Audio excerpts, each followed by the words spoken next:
Hello, this is the Stories Beside channel. I release videos every day for you. Subscribe and click the bell. Diana often thought that her future was predetermined in advance. Some people are given everything by fate, although they don't seem to do anything special for it. Others struggle like a fish against the ice all their lives and are small.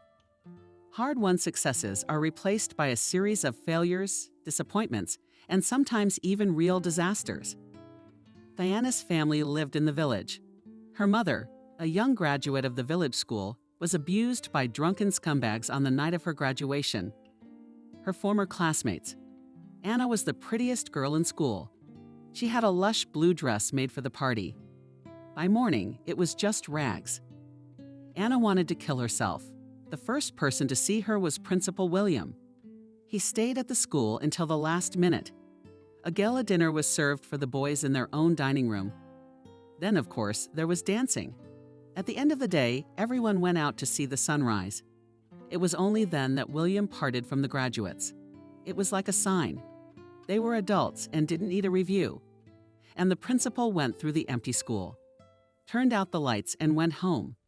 He lived quite far from the school on the other side of the village. He had a car, but he didn't use it much, unless he needed to go to town. But the bicycle became a faithful friend. William was still young. He'd just turned 30. And now he was pedaling, enjoying the morning coolness, admiring the early dawn. He was not far from his home when he heard a soft crying, a thin voice. It was a child or a girl crying. William jumped off his bike, realizing at once that there was trouble. The sobs were too bitter for him to hear. Yet he had not expected this. Anna was sitting on the grass with her arms around her knees in her dress. Her face in dirt and bloody streaks her nose was smashed. Anna was shaking. And never before had William heard such a desperate, hopeless executioner. The principal sat down next to the graduate. No one ever found out what they whispered about that bright hour. It was only morning when the three scumbags met in the latrine. Lived on the edge of the village, an alcoholic LX. He was about 50 years old, and he was attracted to the paratroopers in the village because, drunk, he told everyone that he had once served in the paratroopers, and he was almost sent to Vietnam, where he would undoubtedly show everyone. And saying goodbye, Alex would raise his palm to his temple and say, "I have the honor." So Alex lived on the outskirts in a hut, collapsed and in a cesspool. Up to his neck in frequencies sat sobered up. The guys on the edge of the pit were Alex and William. Alex had a shotgun because, among other things, he was also an avid hunter. And every once in a while he would point the barrels at one of the guys and command, duck, and shoot, and really fire his 2 barrels just over their heads. And to stay alive you had to dive in the dumpster hole. By the time the trio had lost the appearance of humanity, William told them to pack up the house and the rest of the village for good. Kindly, the police should have been called to start an investigation. There were examinations and a trial and a deadline. But Anna begged not to make the case public. She prayed to God that no one would know what had happened to her, to avoid the shame. So 2 men went on a lynching spree. Rapists. After that, indeed, no one was ever seen in the village again. But somehow the village found out what had happened. Alex swore it wasn't him talking. He wouldn't even tell anyone drunk. Most likely, the guys shared it with their relatives before leaving. On the one hand, their loved ones should have been grateful that the punishment was limited to just a shameful bathing out of purity, and that the punishment was fair. Neither could anyone deny it. Anna had always been characterized by modesty. No one would dare say that she herself was to blame for what had happened. On the other hand, the boys' parents had definitely lost their sons forever. They couldn't go back. William warned that in this case, prison would be inevitable. But even though the scumbags got their payback, Anna still didn't want to live. Her faith in people in her future was all trampled. And then the villagers had to aghast a second time. William married his former student. It all happened kind of fast.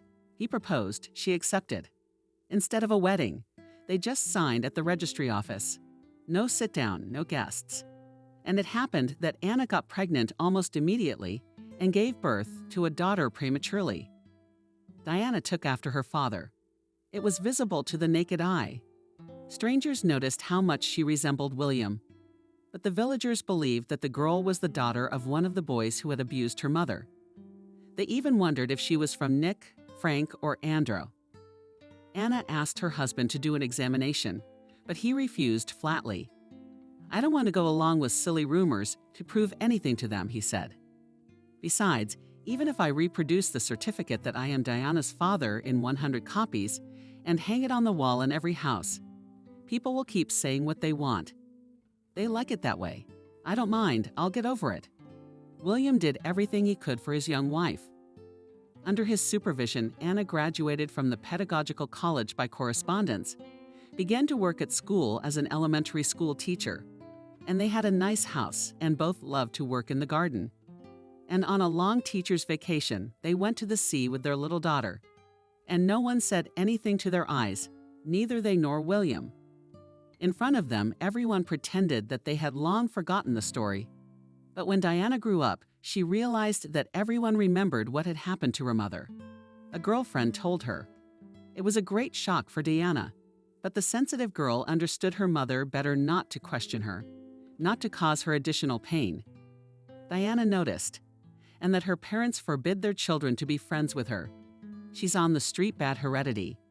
The principal is raising someone else's child. The girl will grow up to be just like her real father, drinking, whoring. She heard it behind her back, and though William was fond of his daughter, it could not overshadow the alienation of those around him. By the time Diana graduated from high school, her family had 2 more sons growing up. No one had any doubts about them.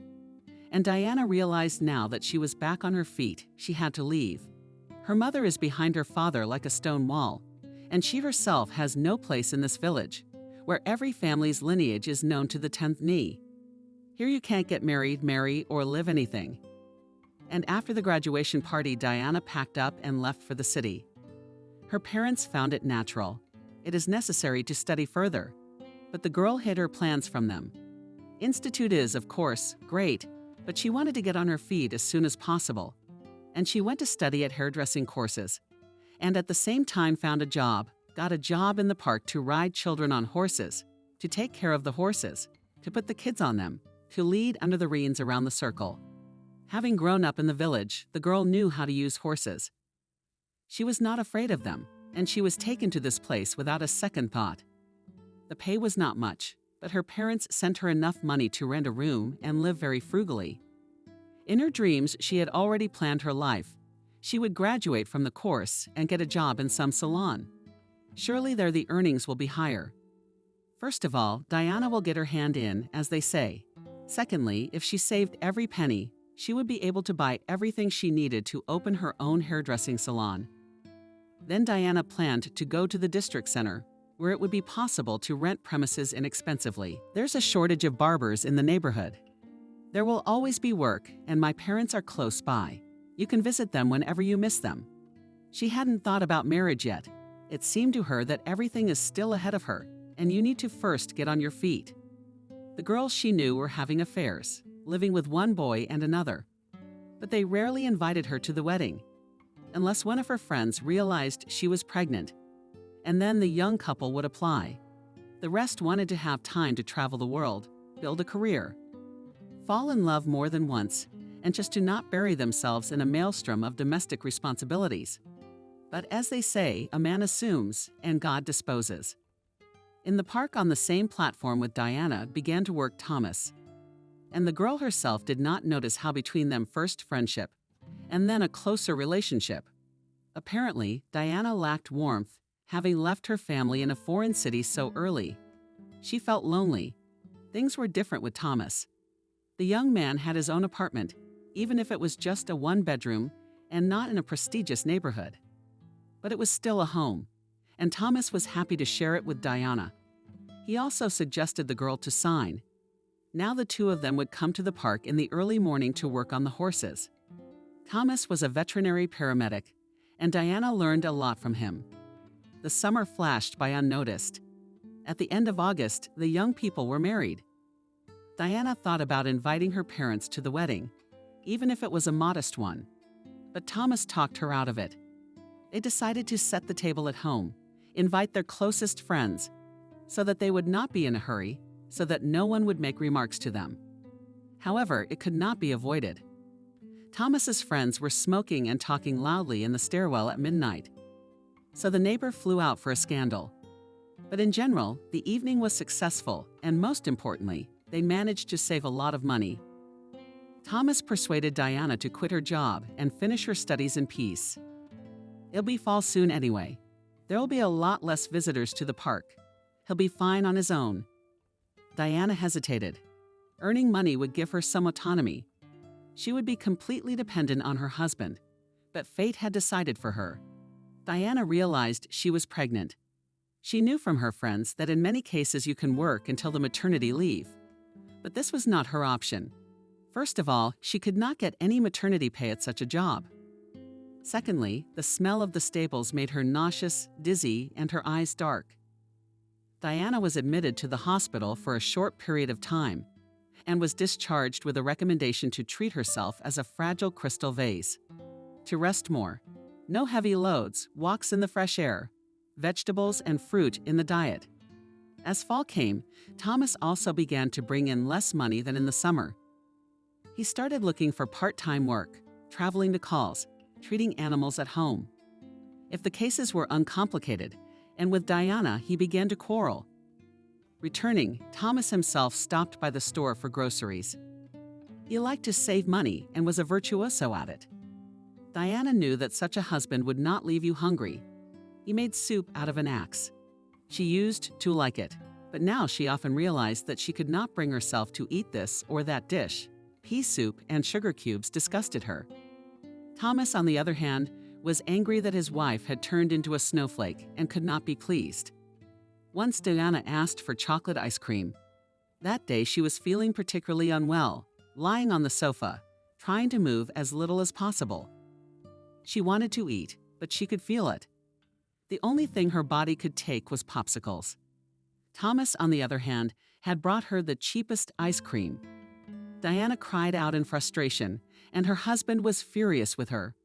"I'm sick of you." He threw the plate with the ice cream at his wife. "You lie around like a cow all day doing nothing, and everyone owes you everything." Known to be resentful and unstable at times by women who are expecting a child. Diana was sobbing and couldn't stop. The hour was late, and the room was alone. Thomas had nowhere to go, and he could not hear the crying any longer. He rushed to Diana, began to beat her head against the table, repeating, "Shut up, shut up, shut up." From pain and fear, she could only cry softly.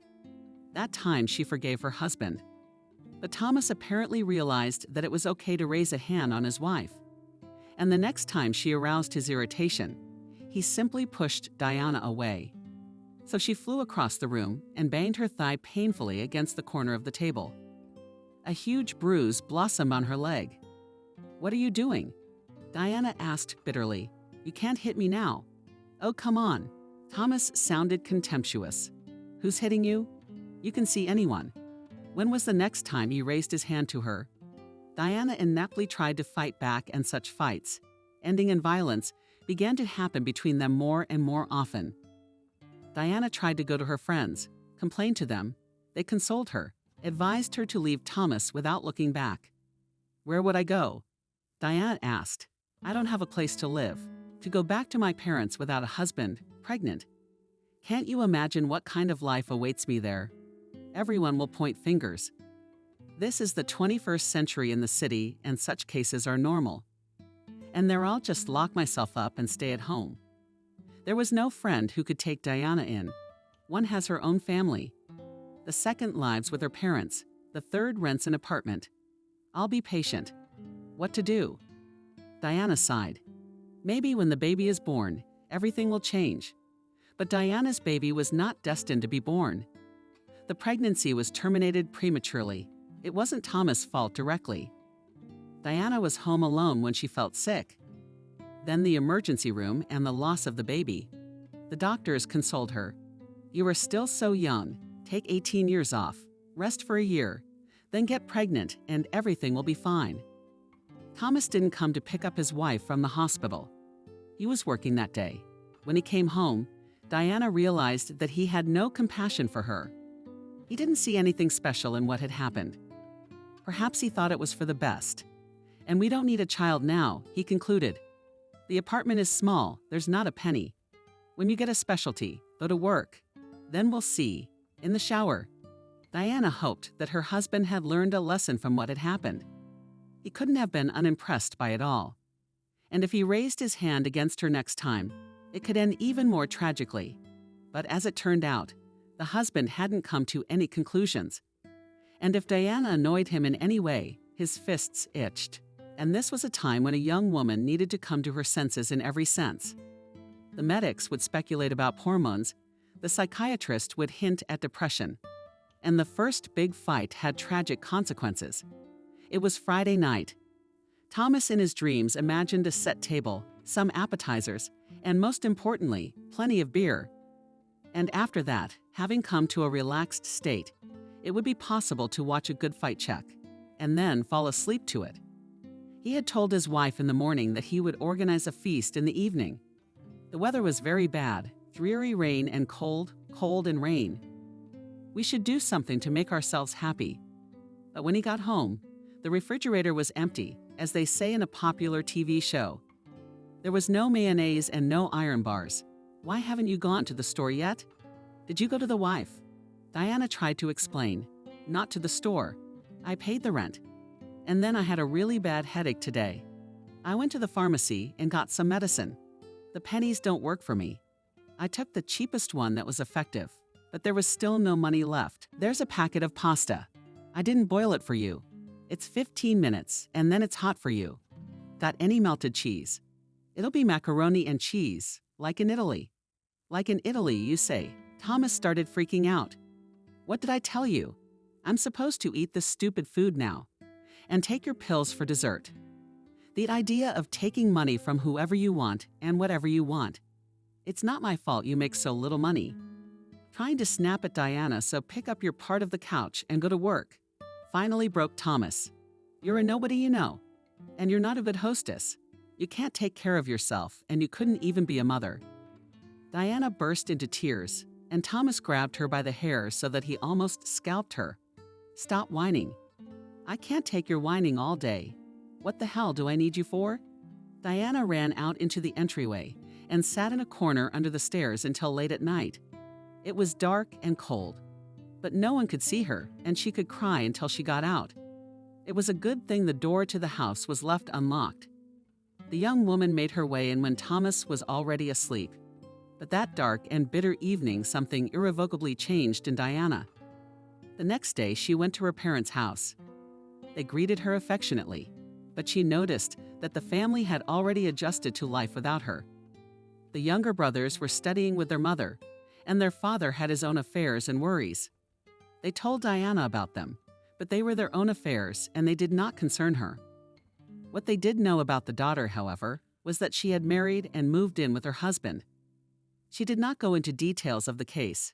So as not to upset the closest people and everything that concerned her health, she hid too. She saw that her father and mother were doing well. Her mother said that Diana's brother had already started seeing a girl and would bring her home. A new family will be formed, and there would be grandchildren. Diana nodded. She understood that she should be happy, but her heart was bitter, as if she was all alone in the world. This time she especially tenderly said goodbye to her loved ones, hugged everyone, told them that she loved them. And she added to herself that she was sorry if she was guilty.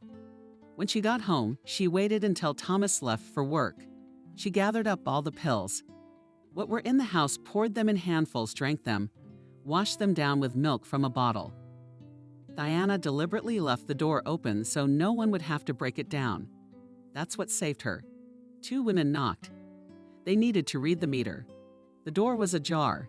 The women entered, distracting the owners, and saw Diana lying on the floor. An ambulance took the young woman to the hospital. But for several more days, doctors could not guarantee a favorable outcome. The risk was too great that Diana, even if she survived, would never fully recover. This time Thomas was really scared. Maybe not so much for his wife as for himself. If he was to be blamed for her death, he called Diana's parents. and the first thing the young woman saw when she came to her senses was her father and mother crying. The father looked very old, and the mother felt immensely guilty.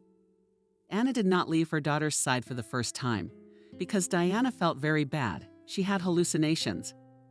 As soon as she took her head off the pillow, she began to feel dizzy. So much so that the young woman would have fits of sickness. You, Diana, have forgotten many words.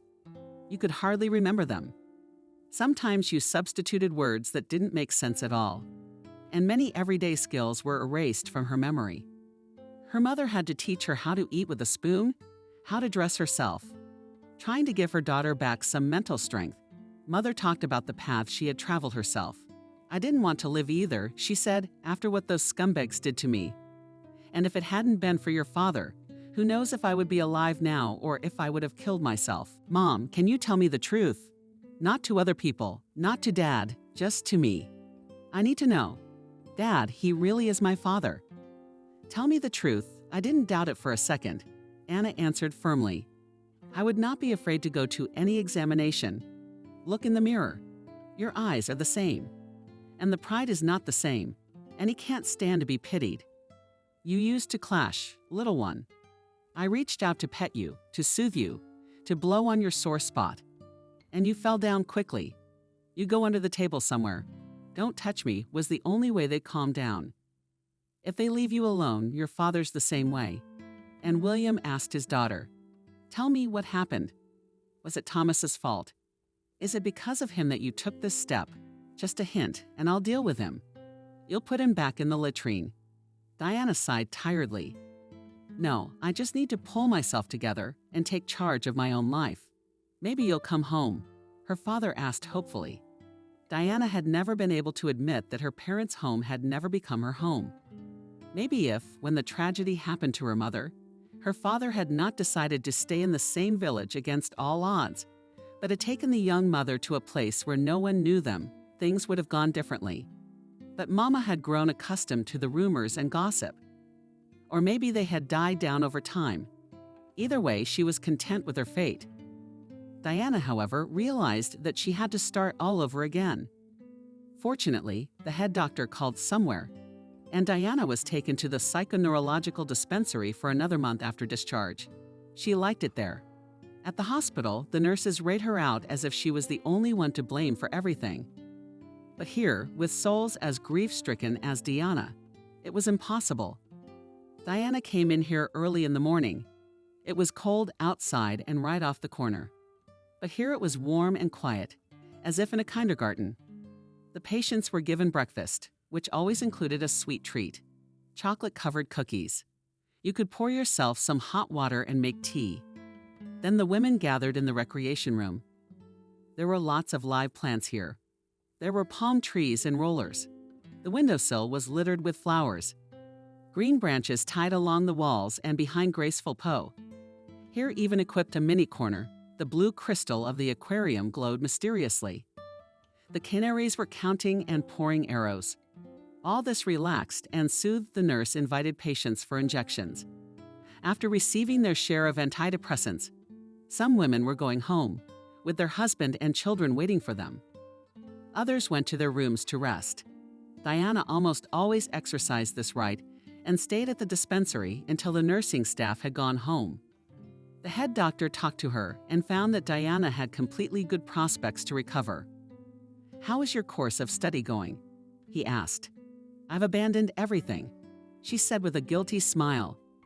You understand marriage failed pregnancy, then all that. The doctor looked at her without judgment, but with sympathy. Yes, there are circumstances in life that force us to abandon our plans. But in your case, it's a temporary measure. You realize you're young and you need to get a profession. Your depression is too closely related to your low grades. You subconsciously realize that you deserve better treatment from your husband for a better life than the one you are living now. But at the same time, your mind says no specialty, no income. So you have to accept what you have now. And this contradiction drives you into a maelstrom of longing and hopelessness. I understand, Diana said quietly. Yes, you're right. I'll try to finish my studies and recover. But good. Now the doctor was smiling. In 3 weeks, your treatment with us will be over. Try to keep it together. If you feel that you are experiencing the same condition as before, you should definitely contact a specialist. We will help you, but don't experiment with medications anymore. You've already been miraculously pulled from the dead. Tell me, do you regret what you did? I do, Diana answered to say something. In fact, in her heart she wasn't sure at all. She had to start from scratch again, and she had so little strength. If things ended the way she planned, she wouldn't have to worry about anything else. I'm writing you some more medications. The doctor has sketched out a prescription, but take them carefully because the effect is cumulative. Diana came home, calmly cooked a light supper, and went to bed early. Thomas behaved decently, didn't try to shout at her, didn't let his hands loose. Or maybe she herself was seeing through the smoke. After all, she'd been sedated so much. Diana left the dispensary with great regret. Now, she had lost the quiet haven in which she had been accustomed to spend the whole day. She decided to call her parents tomorrow and ask them to lend her some money. She would finish the course, start working, and pay them back. Diana was sure that Thomas would not give her any money for her studies. The longer they lived together, the more greedy he became. In his mind, Diana should be busy with housework, should show miracles of economy and not demand too much. Maybe he subconsciously realized that if she found a good place, she would earn more than him. She would run away from the kind of life he had set her up with. Diana decided to call home in the evening so her parents would be home, but she didn't have time. William reached his daughter on his own. "Mom is dead," he said. Diana slowly sank down on the bed. She realized that her father was broken. Usually, no matter what was happening in the family, he kept the opposite. With all his appearance, tried to show that nothing terrible had happened, reassured those around him. And if he had any self-control at all, he would never have told her the news without preparation. But I guess he didn't have any mental strength left. What happened? That's all she asked. Diabetes, father sobbed. Diana had never seen him cry. Mom had diabetes. Shocked? She asked. Imagine that. She hid it from everyone. Only the paramedic at the hospital knew and my mom. And then she went to her neighbor. She was seeing her son off to the army. I don't know what she ate or drank. I was sent to a teacher's conference. I wasn't home for a few days. My mom must have run out of medicine. And she was stupid enough not to call an ambulance. The guys got home late. They thought she was asleep. But in the morning, they looked over and the father was crying. "I'll come," Diana said. "Nothing's running late today. Tomorrow morning. Come, the funeral's the day after tomorrow. I know the women are already here. They'll do everything. You have nothing to worry about, but just be good to me and stay with your mom. I know she'll love you more than any of the kids." "Can't be shocked," said Diana. "I mean, she must have heard from all sides that I wasn't your daughter. But Anna and I knew the truth. On the contrary, she thought she had ruined your life. Couldn't keep you from gossiping that you might be afraid of her. Didn't want to live in the same house. That's why she let you go to town. But she had a hard time with that. And I'll be there." Diana kept crying on the first flight out tomorrow. "Daddy, you hang in there." Her native village, though it had a bus connection with the city, but only 3 times a day there was a shuttle bus, and it was packed to the gills. But Diana had no luck at all. The day after the brief thaw, there was a terrible ice storm, and the flights were canceled altogether. "Young lady, how am I going to get there now?" Diana asked the cashier at the bus station. The question was purely rhetorical. It was clear that the cashier could not help her. "I have a funeral to go to," Diana added. In her heart of hearts, she didn't hope for anything. The cashier shrugged. "Call a cab. Maybe someone would be willing to drive." "I don't think so. I can imagine how many accidents there will be today and how many people won't be able to get to work. It's the first time I've ever seen ice like this." Diana thought it must be even worse in their village. Here at least the janitors sprinkle sand on the roads, but in their village streets and alleys it must be a pure skating rink. It was possible to call a cab on the mobile app. But Diana decided to walk down the street to the small square. There was also the bus terminus. That's where the cab drivers always hung out. She didn't have enough money. If she took a private driver, she didn't know. Maybe in this weather he'd charge double. What do we do then? Diana's only valuables are a gold wedding ring and a cell phone. To get to her parents' house, she was willing to give up both. Immersed in her thoughts, Diana lost for a moment the caution, the concentration, the strength that is necessary when walking on a slippery path. She fell instinctively, putting out her arms for support, and cried out in pain, hitting herself very hard. Not immediately was she able to move her arm. In classic stories, the girl is sure to turn her foot. Immediately a knight is announced, who in his arms carries her to the bus stop, to the house, to the doctor. Substitute the right option for the prophet. It doesn't say anything. But Diana's arm was just as bad, and she tried to keep it weighted and not move it.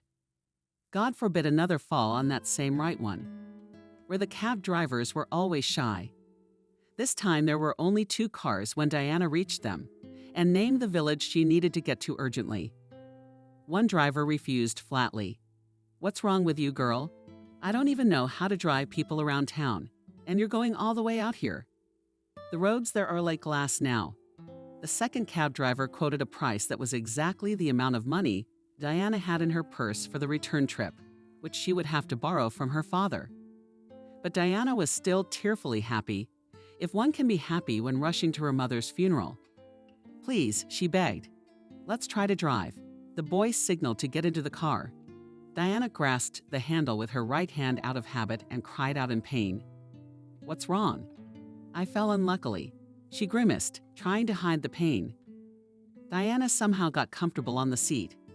When the cab driver turned around and asked, "Did you break your arm?" "No, I guess not," she replied. "I wouldn't have been able to move my fingers then." "That's not necessary. Give me the right one." Diana held out her hand, and he quickly, skillfully felt it, almost without pain.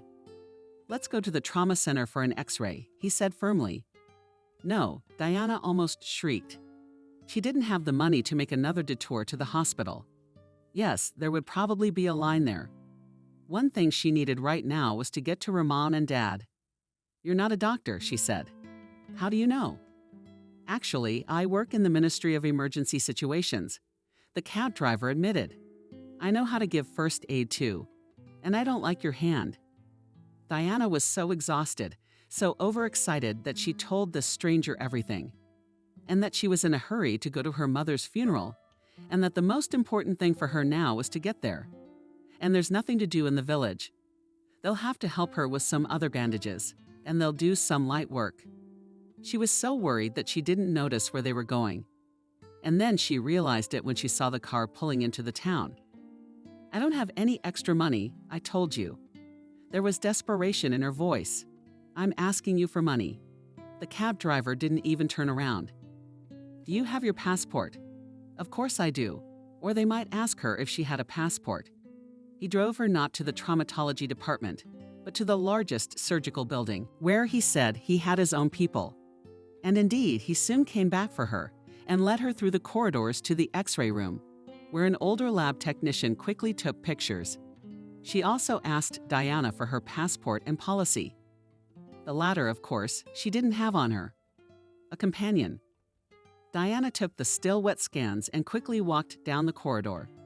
Came back in about 10 minutes. 3 doctors told me that there is a fracture, he reported. "They're going to put a cast on you now. No need." "I know where I'm going. There's so much to do. There's a canvas. No bandage. I don't mind. Andrew will do it now." Half an hour later, the car was once more carefully making its way through the merging streets. And Diana's companion, whose name was Nick, said, "Just be careful with that arm. At least for a month until the bones start to stick together. Thank you. They'd made a subtle switch to you. And for asking for the painkiller shot for me. Thank you. Something cold to put on at night. Pain and poetry." The car was warm, and Diana didn't notice herself dozing off. It was as if she had been released for a short time. The anguish and mental and physical pain were gone, and Diana slept so soundly and so vividly as she had when she was a child. She awoke when Nick gently rubbed her shoulder. The car was parked at the entrance to her village. Where to next? Oops, Diana perked up. Stroked her hair to the end of the street. "I'll show you the rest." She saw from afar that the gate of her house was open. People were coming out. Until then, she hadn't fully believed her mom was gone. But now she understood everything her father had said. Did she? There was the coffin lid standing sent against the wall. Diana cried. "Thank you so much." She unzipped her purse, took out her wallet, and shoveled all the money out of it. "Fuck you," Nick said. "I mean, that's not what I meant to say, you hang in there. I'm gonna give you my cell phone now, so you can tell me when to pick you up." "Thank you." Diana got out of the car carefully and staggered toward the house. She had never cried as much as she had in those moments when she had clung to her father. And he cried with her too.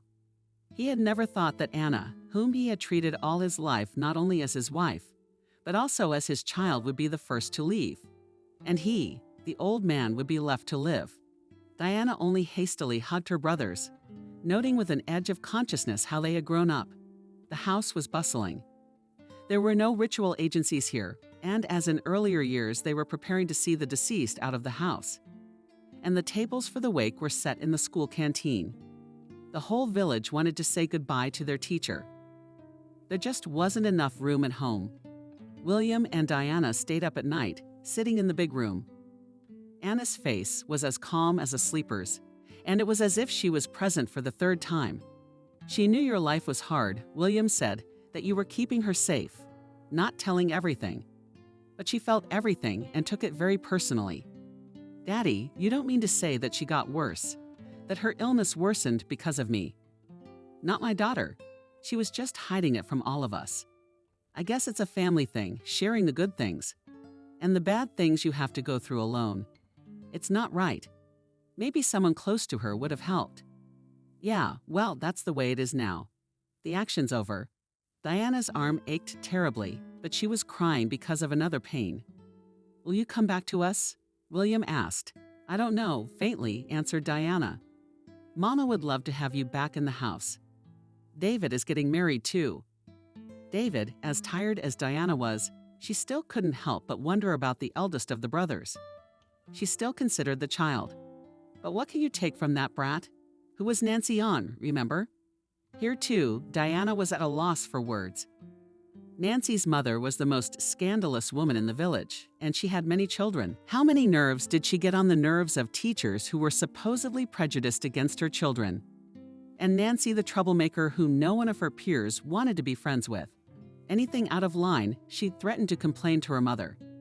And then Helen came to school and organized another showdown, bringing to tears both children and even teachers. One of the young teachers, who had the honor of teaching Nancy, quit when she couldn't take it anymore. Helen called her every night and pissed her off. It's a good thing it was only figurative. She could have meant it literally. "He's out of his mind." Diana asked, referring to her brother. "I'm telling you, he's a knob, and Nancy's pregnant. That was a judgment. Try not to get married around here. The eldest daughter's gonna take off and dance on the ashes." They'd been saying for years she was out of her mind. Mom knew about it. "Of course she did," William sighed. "She said, let the young ones live with us. We don't have to go to that close-knit woman's house, only before dawn, when there was no more strength to speak or cry." Diana quietly fell asleep on the sofa. Left for a couple of hours, managed to feed. It gave her the strength to get through the next day. At the funeral and wake, almost all the women cried. Anna was loved here, but Diana remembered what someone had said. Poor thing.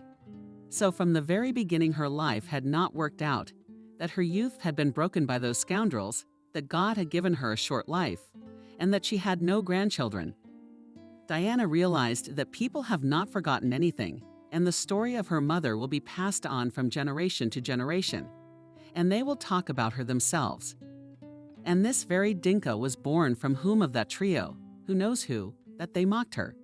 Diana went to her native house, not knowing how long she would stay there. But the very next day after the funeral, she noticed that Nancy had practically moved in with them. Where would she live now? One room was occupied by the young people, and the second room was occupied by Ben's father and younger brother. Diana was left with the largest passageway room where she would always be in plain sight. Nancy did not hide her pregnancy. Every now and then she emphasized that this she could eat, and that she had no money anymore. It seemed that wherever she went, everywhere she went, she bumped into Nancy. "Are you staying until 9 days?" Nancy asked Diana. "Maybe longer. You're married, aren't you? Or are you just living with someone?" Diana was used to such impudent questions. She didn't feel well. Her arm was always in sharp pain. She was sleepy and had no appetite. To top it all off, after watching Nancy and comparing some facts, Diana bought a test at the optical kiosk that had recently opened in the village. She realized that she was expecting a baby too. Everyone in the house was already asleep, but she sat on the sofa and did not move, staring at one point as if thinking about something. And then she erased Nick's number from her phone. Who was he? A casual acquaintance. Thank him so much for all the good he'd done her.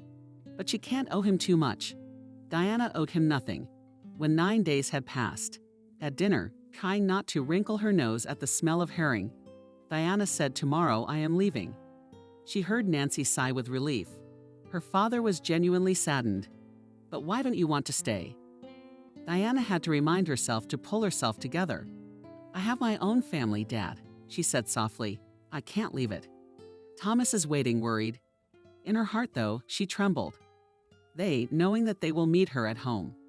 Her husband will do nothing to please her again. I guess that's what we should do, contact his parents. Maybe they'll do something to appease their son, or maybe she can stay with them until the baby's born. She had an address for her father-in-law and mother-in-law somewhere. She remembered that they were very sorry that Diana had lost the baby. Let them help keep it, and maybe even raise it. At dawn, when Diana was getting ready, trying not to wake anyone, the first bus was leaving at 600 am. Her father came out into the kitchen and handed her a bank card. "What is this?" asked Diana with surprise. "Did your mother save it for you? It's kind of like her inheritance. No one but me and her knew about the money. You see how it's all working out. Young people are going to take over the house now. I know you won't take a penny from this place. Well, at least don't give it up. Take the single and it'll be easier for your mom where she is now." Did it take much for Diana to cry like a little girl again? "Come on, I'll walk you out." Her father picked up her bag. God knows when we'll see each other again, and if we'll see each other at all. When Diana returned to her husband, it was noticeable that the tragic event in the family had taken its toll on her. She became very silent and quiet on her mother's dime. She finished a hairdressing course and put the rest of the money into an account. If before, when her husband attacked her, she tried to defend herself, to fight back, now she avoided all confrontations. She did not talk to Thomas herself, but only answered his questions and tried to gain experience. She wrote an ad that a novice master goes to pensioners at home, cuts and does styling for free. She began to have her own clientele. At home, Diana moved like a shadow. Sometimes Thomas forgot she was even there. He would see his wife sitting at home in a corner sewing something. But the young woman couldn't help thinking about what would happen when the baby was born. She remembered how noisy and quiet her younger brothers had been as babies. Would Thomas freak out if the baby wouldn't let him sleep on the rest of the money she had? It would be possible to rent an apartment and live. But Diana had a reason for not touching that amount. As the doctor had said, her pregnancy was going smoothly, and Thomas was behaving more or less tolerably well. Except sometimes he'd push her aside if she was in the way, or slap her on the back, as if in jest. Diana had mentioned this to one of her clients, an old woman from the 3rd floor. Aunt Anna and unexpectedly heard from her a woman who lets her hand be raised. She had to be beaten 3 times a day in the morning, at lunch, and in the evening to make her realize that such an attitude could not be tolerated. When her due date approached, Diana asked the doctor to put her in the hospital in advance. He agreed. It was just a vacation, spending time with the girls in the room, listening to their stories, napping when she wanted to, and eating. 3 times a day, 3 days after Diana was admitted to the hospital, son Mike was born. And if before Thomas did not visit his wife discourages with the fact that he has no time, their doctors, they will do everything that is necessary. But now, after the birth of the heir, he began to come and even brought money. He bought expensive ham juices at the store. At his stinginess, it was a clear indication of good treatment. Now nights, Diana pondered what made her husband the way he was. Maybe his parents had saved every dollar, and often she thought of Nick, someone she never thought could be cruel. Lucky for the girl who would be his wife. When Diana was discharged, she saw that her husband had prepared nothing for the baby. Before the birth, she had not agreed with him on the subject, fearing another scandal. But now she dared to ask the question a crib stroller. She listed the essentials, fearing that any increase in costs would cause an explosion of anger. But Thomas behaved in an unexpectedly peaceful manner. He slapped his palm on his forehead. Ew, it slipped my mind. Let's go buy it. What about it? Who are we going to leave him for? Diana nodded at Mike, whom she had put on the sofa. You're right. All right, write me a list of things to take. The rest of the day passed quietly. Thomas brought both the crib and the bathtub. About the stroller, he said that a friend had promised to give him an almost new one. The baby had grown up in their family. Diana cooked dinner, and she even had a thought that it might be possible to rebuild the family. One brick at a time. Such peaceful evenings would make a life. But at night, Mike began to cry and could not calm down. Diana carried him in her arms. She was still very weak. She was desperate for sleep after the birth. But she could see that her husband was not happy. Demonstrably turning over from side to side, trying to cover his pillow and his head. Listen, go out with him. Finally, Thomas couldn't take it anymore. Diana looked around confused. Go where? In a one-room apartment, even if they hide in the bathroom or the kitchen, the baby's cries would be audible. Go to the stairwell. It's cold there. Diana couldn't take it. And the neighbors will start asking what's wrong. Do you care if the neighbors get a good night's sleep? Or I have to work tomorrow, by the way.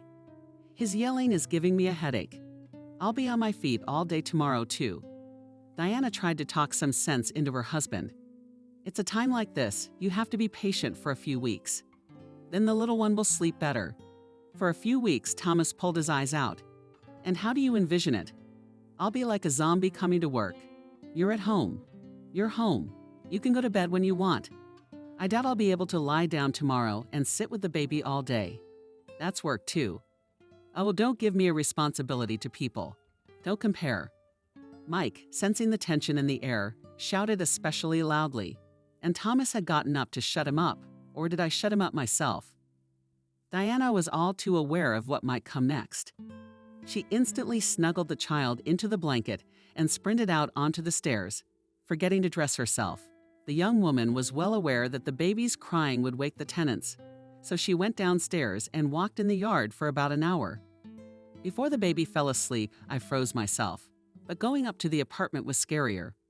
Only in the middle of the night did she carefully put Mike in his crib. Thomas had long since fallen asleep. Diana lay down on the edge of the sofa, but she could not sleep. What to do with despair? It would only get worse, she thought. A couple of days later, her father-in-law and mother-in-law came to see her grandson. They were simple village people. Diana felt that they treated her well, and they liked the baby very much. Lucy, Aunt Lucy sighed, swaying. Mike sighed pitifully. We'll go away and not see him grow up. How about we stay with you for a while, Diana pleaded. The son is too young. He keeps Thomas awake. He's angry. How angry the mother-in-law looked at Thomas, perplexed that the baby was crying. It's a common thing. He'll stop crying. He cries half the night. Thomas said glumly, I'm already walking around like a zombie. Ed, Aunt Lucy's voice had an unaccustomed reproachfulness. From spoiling you wife is money hard with you, not the other way around. Try to please someone like that. Come with us, my daughter. True, we don't have special conditions. But we raised our own and will raise yours somehow.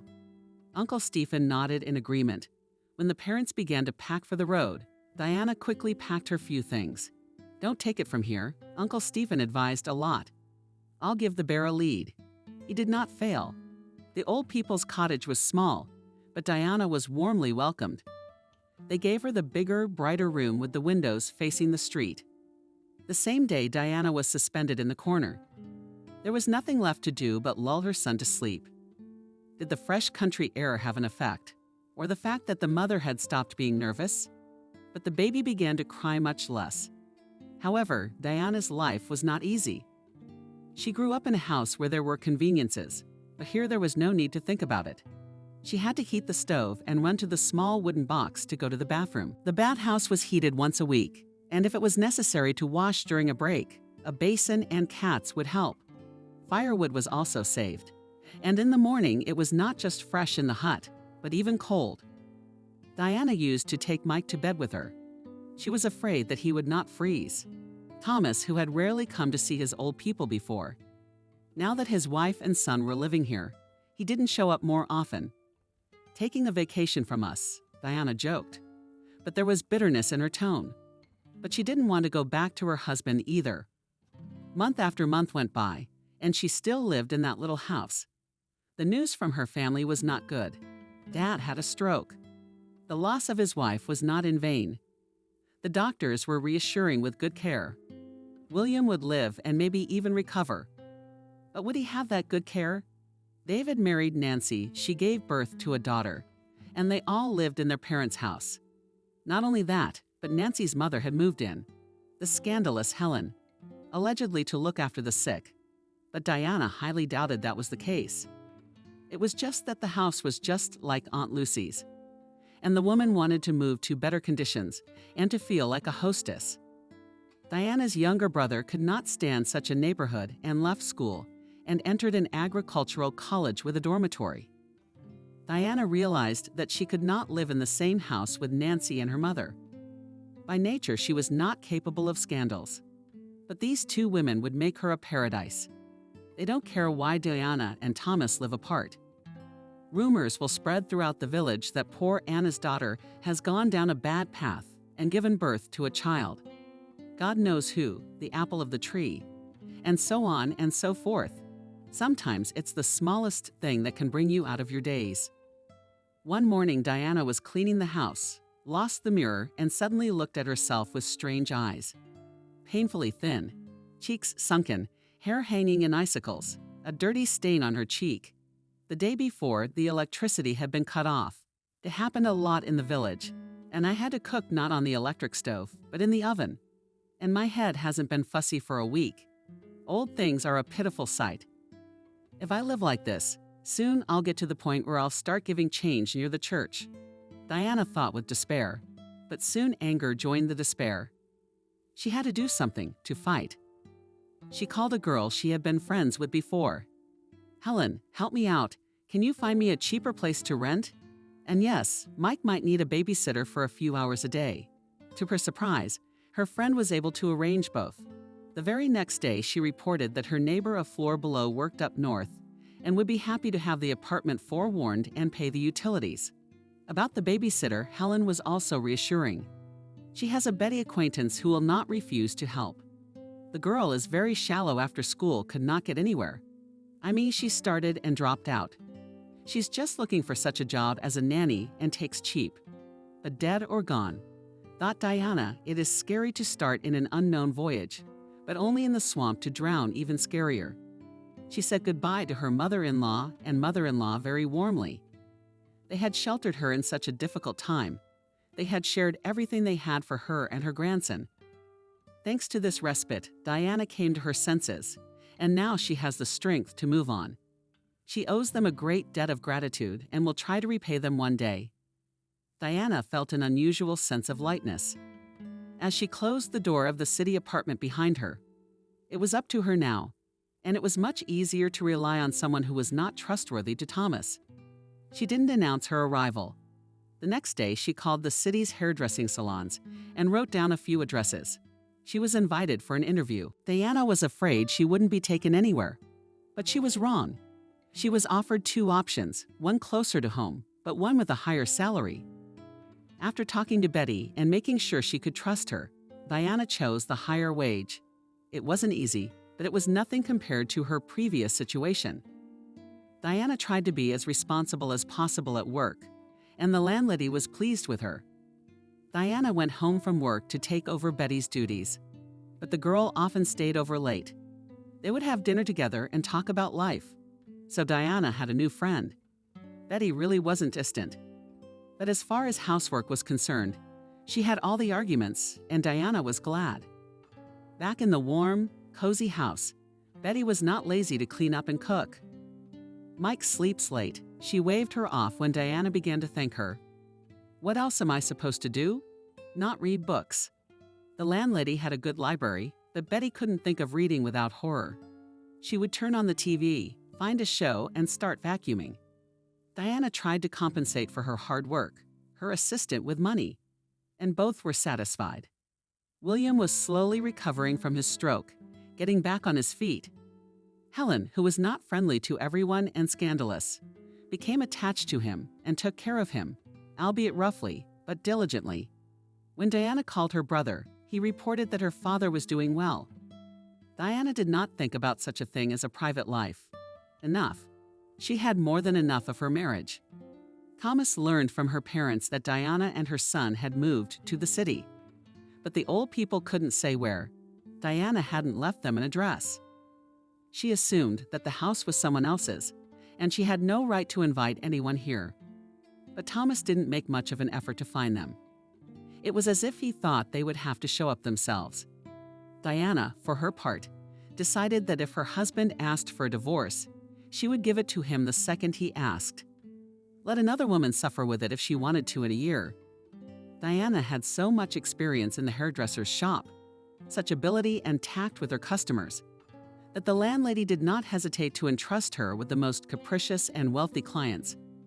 And all went away satisfied. And then the young woman withdrew the rest of the money from the book, added to them those that she had saved and rented a room. Now she was her own landlady, and again she had to value every penny, because soon the owner of the apartment would return from the north, which meant that Diana would have to look for a place to live. Moore is only a full member of the family. Sometimes Helen's friend, Diana, feels that the incomplete one is her, and she can eat the day before yesterday's beans and soup, or just drink tea with bread and butter more. A meal without his favorite baked pate just won't comprehend.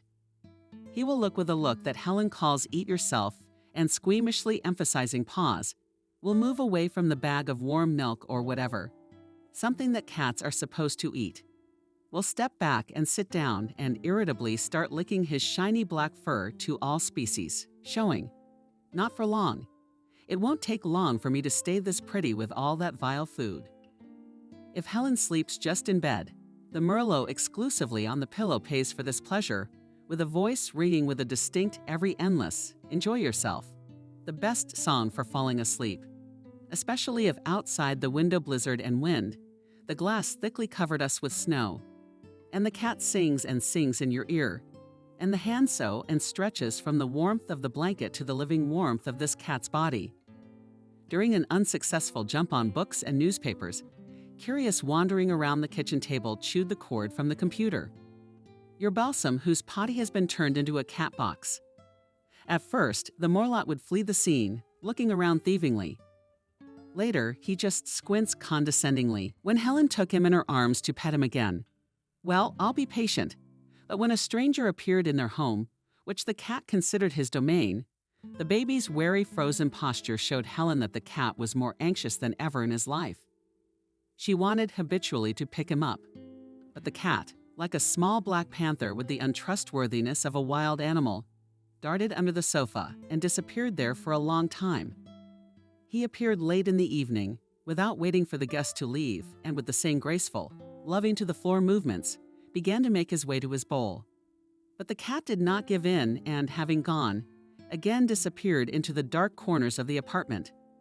The guest remained to live in them. Maybe he was not a bad person, but he thought that a cat should be a cat and eat everything out of a bowl. God forbid, to come to the table, to beg, and liver is for humans. And the stomach, so what is easier to sleep? At best in the chair and in the wrong place. And a stiff male hand literally sweeps the baby to the floor from hiding. At first resentful, he got wilder and wilder every day. Already he did not come to the kitty got out at the call from somewhere from under the bathtub, and absolutely refused to drink. Even if there was only Helen in the house and you couldn't see him from under the bathtub. Or maybe it just wasn't interesting that Helen didn't differ much from his behavior. She used to lie on her bed in the evenings with a book. Now she sits in the kitchen with the new man in the room watching TV. Helen puts the food in 2 bowls, takes it to the man, puts it on the floor for the cat, and sits on the stool again, looks over the book, and looks into the room. He comes back very late, before he and the cat had their 7th dream at this time. Now the man only turns off the TV at this time. One day there was a noise at home, to such a noise that the Mushalo decided not otherwise. Renovations are starting. It's a scary business. God forbid any cat should have to endure it. He crawled deep under the bathtub, under the wet cold pipe, and waited. And then the house became quiet. Moore couldn't believe the silence and stayed in his hiding place, until familiar knees crouched in front of the tub and a hand reached out to him into the dark depths. That night he slept in his accustomed place on his pillow. Only restless was he when his fur became quite wet and not at all laundered. He shook himself unhappily, got free, and moved to the chair. But his mistress got up and carried him over to her again, and jabbed his face into it. The cat relented and dragged out his eternal meow. For a while, engrossed in his affair, Helen withdrew from Diana. But when, after a grand scandal, she broke up with her boyfriend, she reached out to her friend again. In Helen's horoscope, apparently it was a given from above. If usually her life flowed smoothly, then on the holidays invariably came some kind of nastiness. This time it was the flu. Actually, maybe she wouldn't have gotten sick if she hadn't gone to get a gift for Diana in the store pandemonium, barely managed to squeeze through the crowd, hold out my hand with the money, and quite the acrobatic trick of crawling back out, clutching the change, purse, and box of crystal writing utensils to her chest. The trio must have been gone for an hour when the bus finally pulled up, and the assembled people amicably rushed to take it by storm. Helen realized it was necessary to walk, so she walked straight along the road. She wanted to hiss like a cat that had been pissed off. Damn it, it's March 8th. It's like a litmus test. If a woman buys her own flowers on that day, do you put a sign on her? Lonely, which in our country, unlike the enlightened West, is equivalent to unhappy. Therefore, all women's novels in colorful covers about how this is such a no one needs a gray mouse suddenly falls right on his head a beautiful prince. As in real life, there are not in life for one bachelor of 40 years there are 4 unmarried ladies. The spirits in envy bent the brakes, and Helen swerved to the right. The generation fell into the wet snow. As got out on the spot on dry land, took off and shook the snow mush out of her boots, and then poured home this poem. The next day she woke up and immediately realized the fever was high. Cold under the blanket, throat burning, as if our house had been driven on it. Nose swollen in half. The most March 8th, the most March 8th kind. Got a crawl to the drugstore. The closest one to her house was the new one. Usually Helen loved it, bang for the Euro trim, and a selection like nowhere else. But right now the white color was cutting her eyes and making it hard to focus. Immersed in her musings, she sneezed all over the pharmacy. The man ahead of her turned around. Helen had no doubt that now he was about to hear a threatening monologue on the subject that there was nothing in such a state to go around the city and infect people.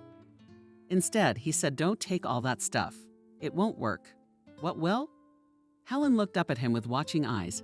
She was barely on her feet. The man took her under his elbow and led her outside. "Is there any whiskey at home?" he asked. She immediately imagined an alcoholic who had decided to make a profit at her expense. True, he didn't look like an alcoholic, but who knows? Or maybe I have a husband at home. He chuckled. If you have a husband, you don't go to drugstores in such a state. The circumstances became clearer only when they went upstairs to her room, and he first of all began to fill the bathtub with almost boiling water, and then poured a packet of salt into it. I've flown north before. Frost under -50. That's the norm up there. And if someone fell down, we treated him. So put your feet up here and tell me where's the alcohol. Such a potion made Helen drop like a mouse. She lay in bed, tangled in the blankets, and felt the sickness receding. She was terribly sleepy. She woke up when it was getting dark. It was snowing outside the window. Helen didn't realize whether it was morning or evening. And what time of year? She thought it was winter. Large white flakes flickered in the gap between the curtains. Then she smelled a cotton candy odor. It was connected to one once at school. The boys had thrown together and bought all the girls in the class a flower for March 8. It came up next to her hand, still clutching the handkerchief. A mimosa lay there, and the kitchen smelled of freshly roasted coffee. Now in the mornings, as Diana got ready for work, she saw a different person in the mirror.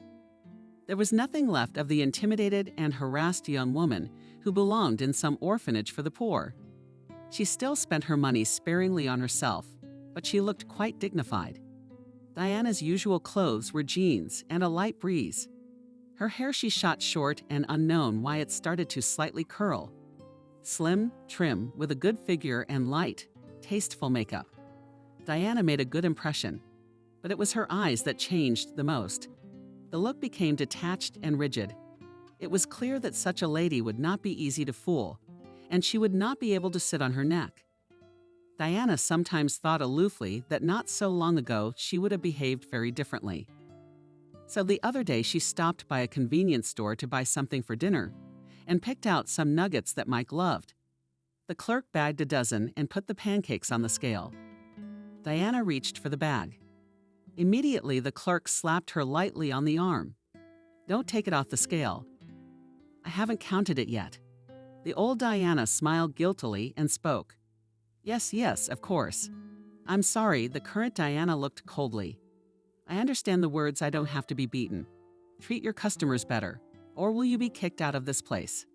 Then she turned around and walked out of the store. She bought her groceries elsewhere.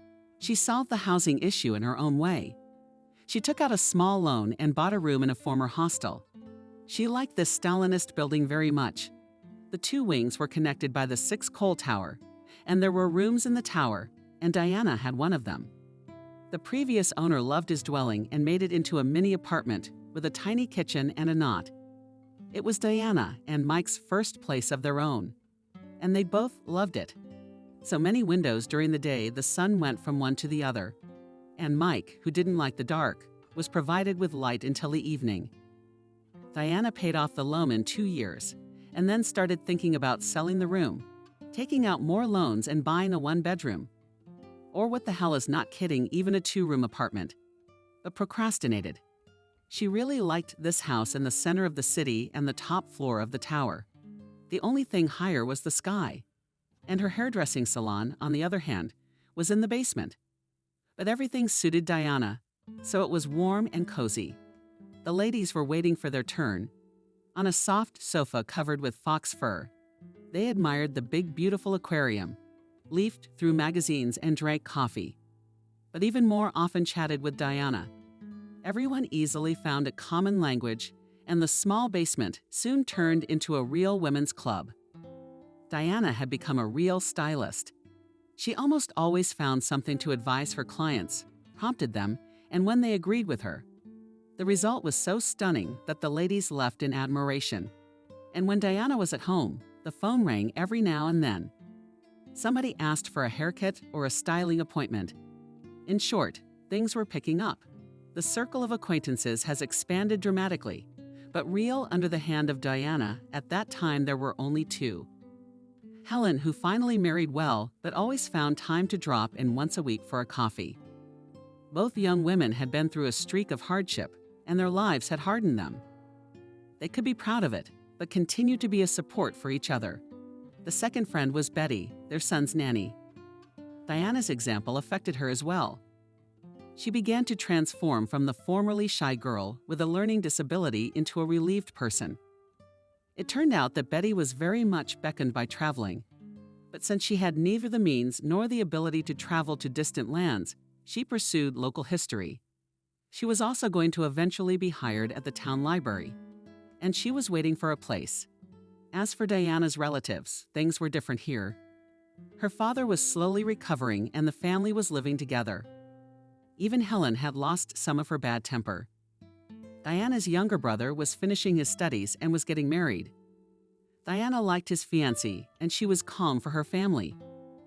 As for her ex-husband, Diana grinned involuntarily, remembering the law of boomerangs. They were officially divorced, and Thomas now had to pay alimony. What was the big nuisance? He tried to argue in court that he was getting the bare minimum of a living wage. Where else was there to support a child? But even the judge awarded it, reminding him that it is unworthy of a man to shift all the responsibilities of supporting his son onto the shoulders of his wife. Then Thomas demanded from Diana that all the alimony, which she will transfer, she will not spend. Put it on the book. Otherwise, I know you. You blow all your money on bullshit. And I want all the money to go to Mike. Diana squinted her eyes. She looked at her ex-husband for a few moments, and then with a few words she outlined to him the route she proposed to take. And for some reason it didn't even occur to Thomas to raise a hand to the young woman, even though he had done it so easily before. Thomas had not yet found a new mate. Women appeared in his life, but none of them stayed for long, notwithstanding his months-long violent nature. When he broke up with another woman, he'd get drunk. And if his drunkenness was particularly cruel, he would go to his parents in the village, where he came to his senses. It was getting harder and harder for him each time. His parents blamed his son for everything that had happened, and repeated that he had ruined his life by breaking up with Diana.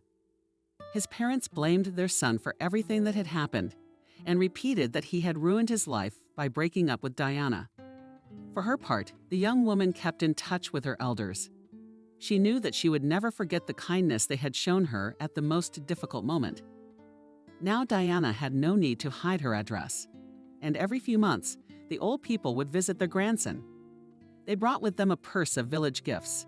In return, Diana also tried to do something good for her former father-in-law and mother-in-law. She paid for water to be piped into the house. She promised to help with gas in the future.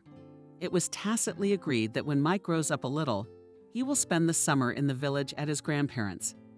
Of course, Diana did not save all 3 months of child support to go to the sea with the child once a year.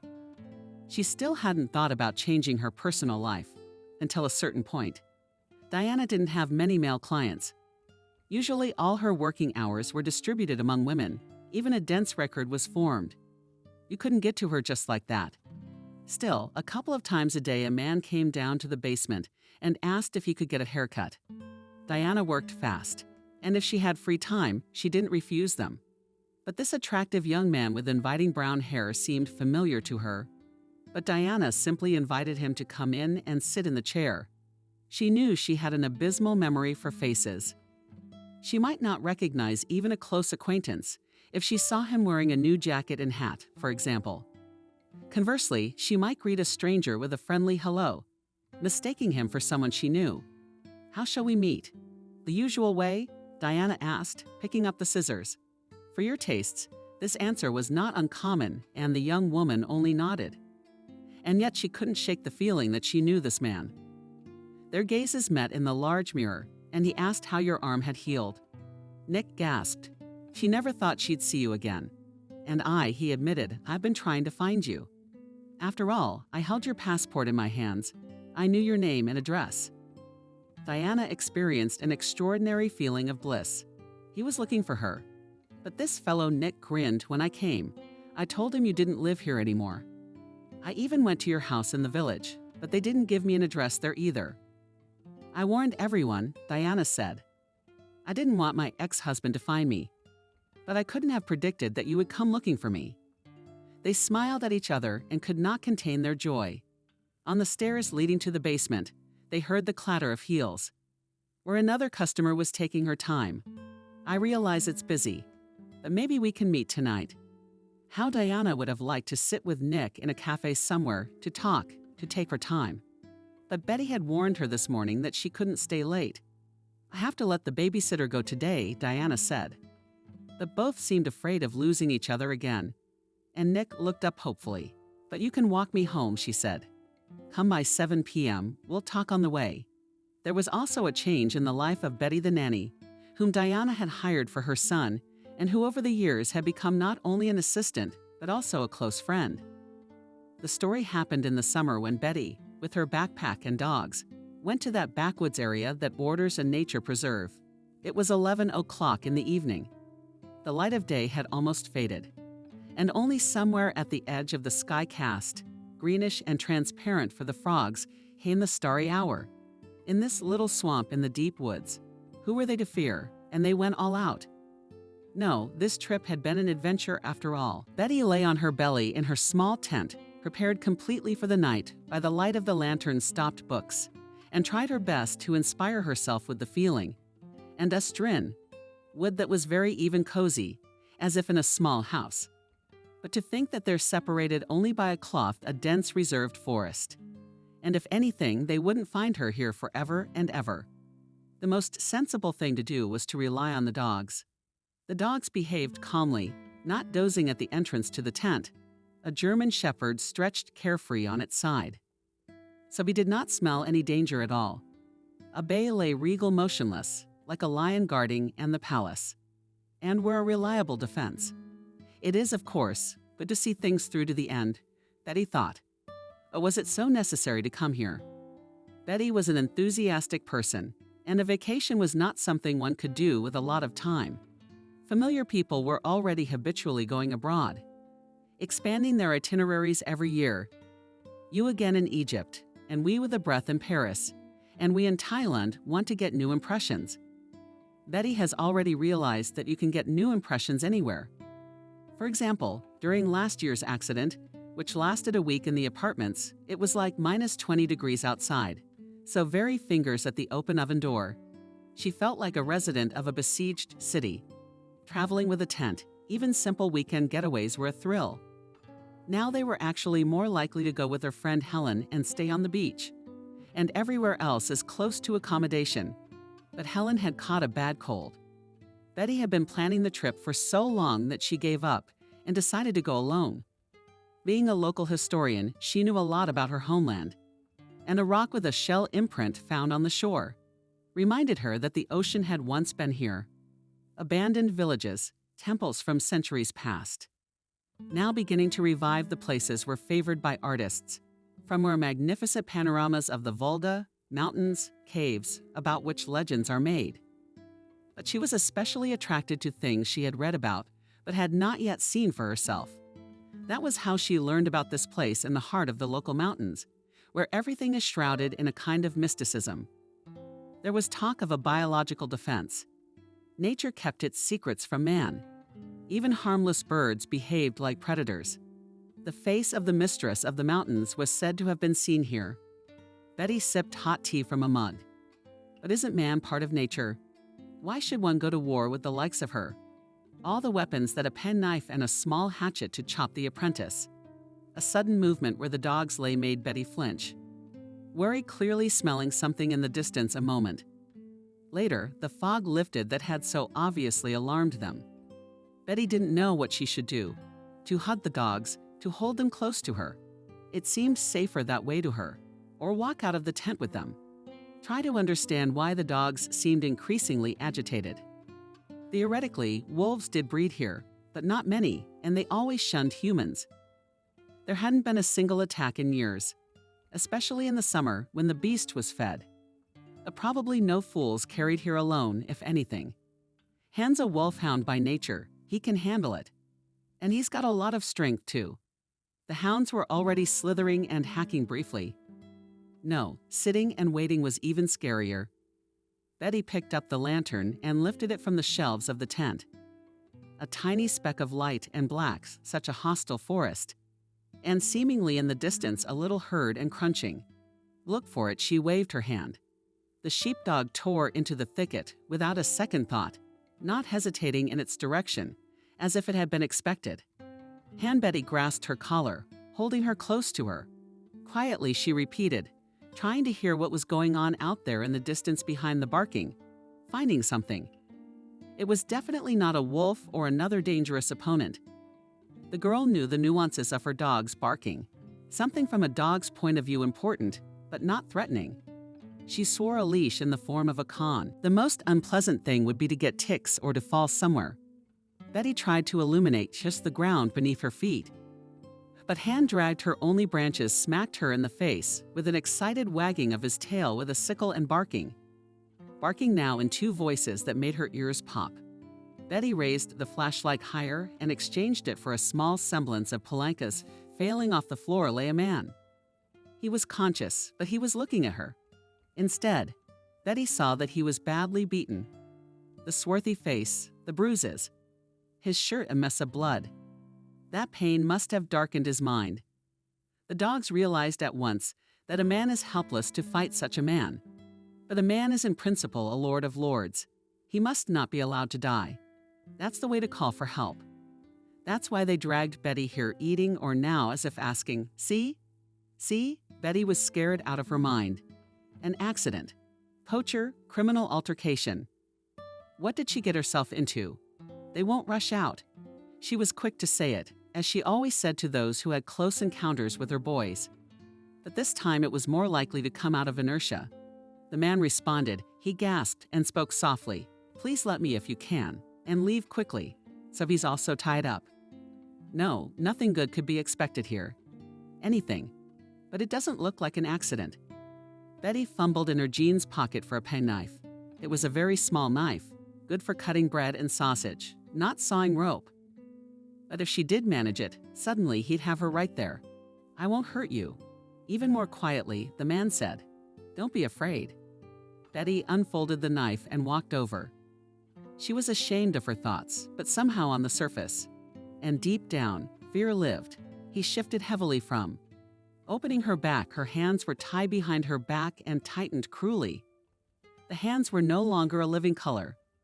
This is not the way one binds for the purpose of frightening. One binds without caring because soon it will just be a body. "What's wrong?" asked Betty. "Why?" asked Les. "You know?" He took a breath. "I came to a friend's house for a master class with the students. So in front of us lies a man of intelligence. The martial arts of jiu-jitsu. I gave a master class, watched the guys. And then the pause was longer. Speech was confused as well as breathing. We sat in a cafe in the hotel. 2 men attached themselves to us. We didn't want to get involved for a long time. They started.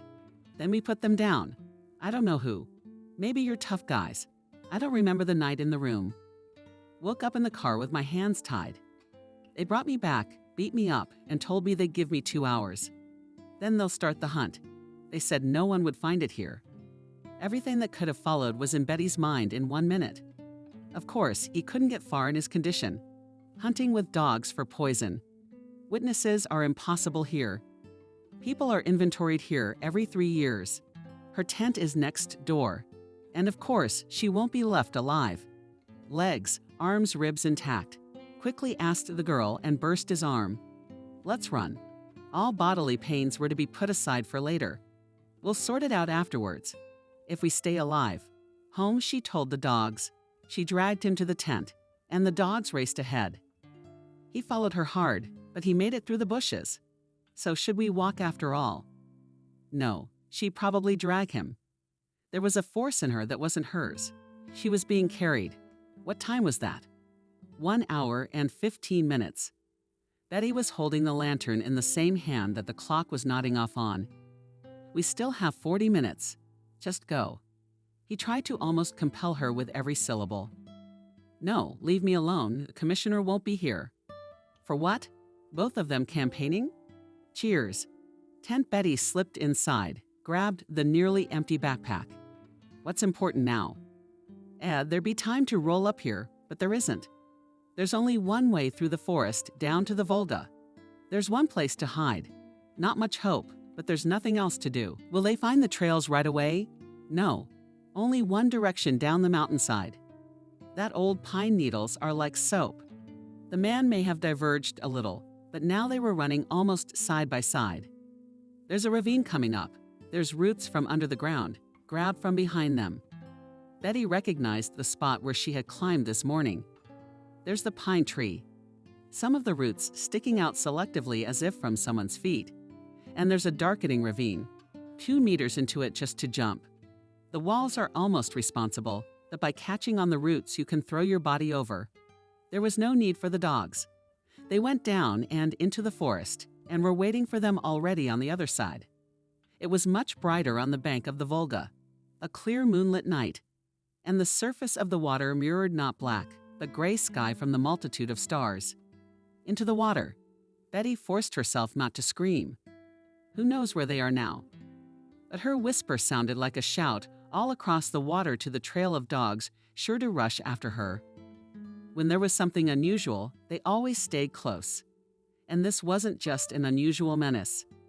It's time to look around. Where the enemy is, who to tear up? What's the bottom here? In this country, there are pools, steep cliffs, and currents, where those who drowned were not found immediately. Sometimes months later, they didn't feel the cold, the water. Betty looked back to the shore. Where is it? There's a rock protruding like the Whitehorn and a birch tree above it. Is there a cave there rather? They'd found it with Helen once. It's not an object, just a hollow in the rock. It was uncomfortable to sleep in. The entrance was blocked with rocks. But it was cool during the day, and they spent a few hours escaping the heat and marked the cave in their memory.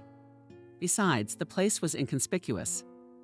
If you looked from the riverside, a rock-like cliff obscured the entrance. Betty wasn't expecting it, but the man, realizing where they needed to go, climbed up first to pull her by the hand. Time. 3:30. She didn't continue. Clear as it was. The hunt is already underway.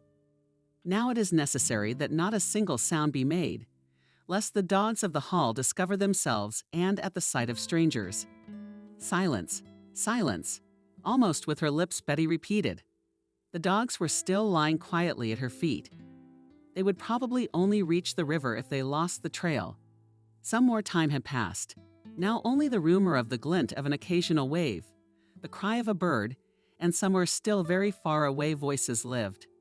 The man quickly fumbled for his backpack and took out an axe from it. With his free hand, he pushed Betty farther into the cave and pressed her to the ground. It won't help, she whispered about the hatchet. I'll stop one of them. How many are 4? He whispered. But if they come up by there, you hear do not call. That is quiet. The distant gleam of water and someone else's speech. Silence. They heard nothing more. What if these ones went the other way? If you break now and more often right at the entrance to the cave, the dogs will intervene. But suddenly Betty's weapons lay on the rocks, stabbed in the head in his hand. With all my might, I wish I could not be. It was dawning quietly, he said. The sky was already dark blue. It was a reminder of the need to hold out against the evil force until the roosters were gone. Soon the first meteor of the boat would go. It would hardly be safe to hunt people. Khan crawled to come warmly sideways again. This, too, was sitting up. Now here leaning against the rocks. Didn't look like a partisan. Laying down before throwing a grenade. What's your name? Martin. And you, Betty, Svetlana, more and more clearly. Betty raised her head, finding herself dozing off. It probably hadn't lasted long at all. It was light, but it was still early morning, the water divided by liquid silver and the red glare of the rising sun. The dogs doused her from all sides, warming her and delighting in letting their mistresses lay almost on top of her head. This brief rest only made her realize how sore her muscles were. What a heavy head on the neck. Martin quite seemed to be awake. He was also sitting against the wall, guarding the recently redundant view. It was now, of course. But let me see you, Betty said. He covered her hand. You don't have to. I've done a lot worse. But what you did, just don't get on your knees. Let's get out of here. The shore further on is bad, rocky and narrow. And then it won't be Zina, and there's a forest ranger. I wrote about that forester. He knows me only the road. There's a dirt road. No car. The car there from the national park comes rarely. There are horses. But she thought he smiled in the semi-darkness. I can do that. Then let's go. They made their way along the riverbank, resembling the most careless tourists who had lost their backpacks, who had gotten lost, and whom the local places were catching up with to the fullest extent. At any rate, the forester Anthony was startled when the scratched and shot girl, whom he knew well, appeared before him. Nevertheless, it took a long time to convince him that it was not a drunken delusion and not tales of the Vienna forest. There was no need. There had been riots and drownings, and he tried not to mess with the scumbags from out of town. So I figure you get on horseback to the highway that goes to town. You go home, that's Betty. You catch the trucker. I don't know who the hell's picking on you. I'm not risking a train now. Betty shook his head. Anthony, the only thing I'm afraid of is horses. No way I'm going. What are we going to do with you? Will you radio for someone to come get me later? I'm in no hurry. Her fear came from an incident from time immemorial, when in the park on the 5-year-old Mike horse blew away, threw off, not wanting anything bad. And that sense of power still inspired terror in the girl. Martin took the bridle as something native and not a foot in the stirrup. He was on his horse in one stride. Betty no, she even backed off, but he overreached with me. He held out his hands, palms up. I'm not going. There's the hedgehog, the forester said without rancor. Your shaggy fools are even scarier. They have teeth, and the horse is old. Oh, she's not going to drop the kids. Go on, I'll get out of here. I'm not saying goodbye, Martin said. Betty sat upright on the grass, wrapped her arms around her knees, and listened, quickly moving away all the stomping of hooves. The dry sounds resembled gunshots. She cried quietly. Tomorrow I'll write a letter to my mother. I'm living well until they shoot me. Wouldn't you like a thrill? You say. Con rode around the ground with keen interest. He must have smelled a mouse or a lizard. Betty took a long time to recover from the adventure, but Martin found her. She had traveled to see him, and now the relationship was growing stronger. Martin was already bored and calling to move soon. In the fall, they were to get married. For Mike's birthday, the young women decided to have some sort of a birthday dinner. Betty did the cleaning. Helen also came in advance with large packages. In addition to the gift for the birthday boy, there was something else for the festive table, because on the tiny loaf, actually, the cubbyhole is fenced off by a closet. You can't really sort it out. But of course, the cake was already showing off on the table.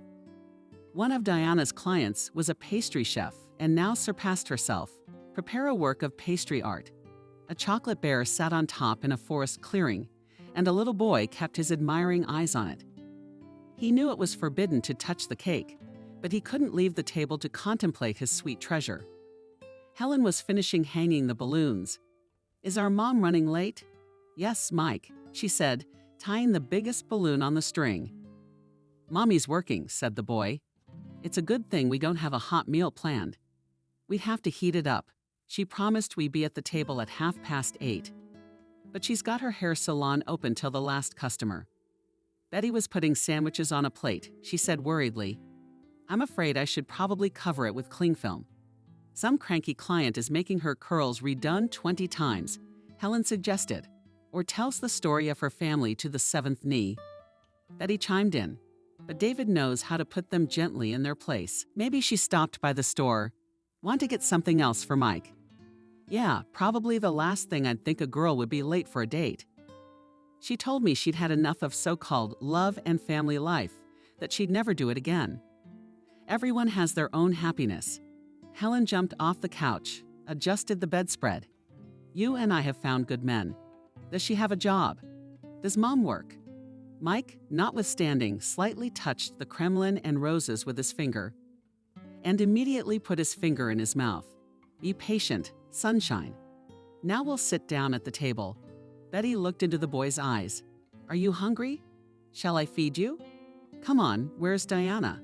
Len, call her. But Helen didn't have time to dial the right number. There were footsteps coming from up here to the top of the tower. There could only be one person in a hurry. At last, Betty hurried to open the door, swung it open, and stepped back in surprise. Behind Diana's shoulder stood a tall young man. Meet Diana stepped to the side to introduce the guest. This is Nick. The friends ought to themselves. Of course, they were aware of that acquaintance story, but they had no doubt that this would be just one of those episodes that would forever be remembered. How did you find each other? But Diana did not respond to Betty's exclamation. She picked up Mike, who was always shy around strangers, and now he was hiding behind her back. And the hero of the evening, please love and applaud. Nick, unknowingly from nowhere, as if out of thin air, took out a people's red car and handed it to the birthday boy. And in a few minutes, everyone was already sitting at the table, pouring champagne. Mike, who went on Nick's lap, did not take his eyes off the gift. He even forgot about the cake, and outside the window the rain was ending.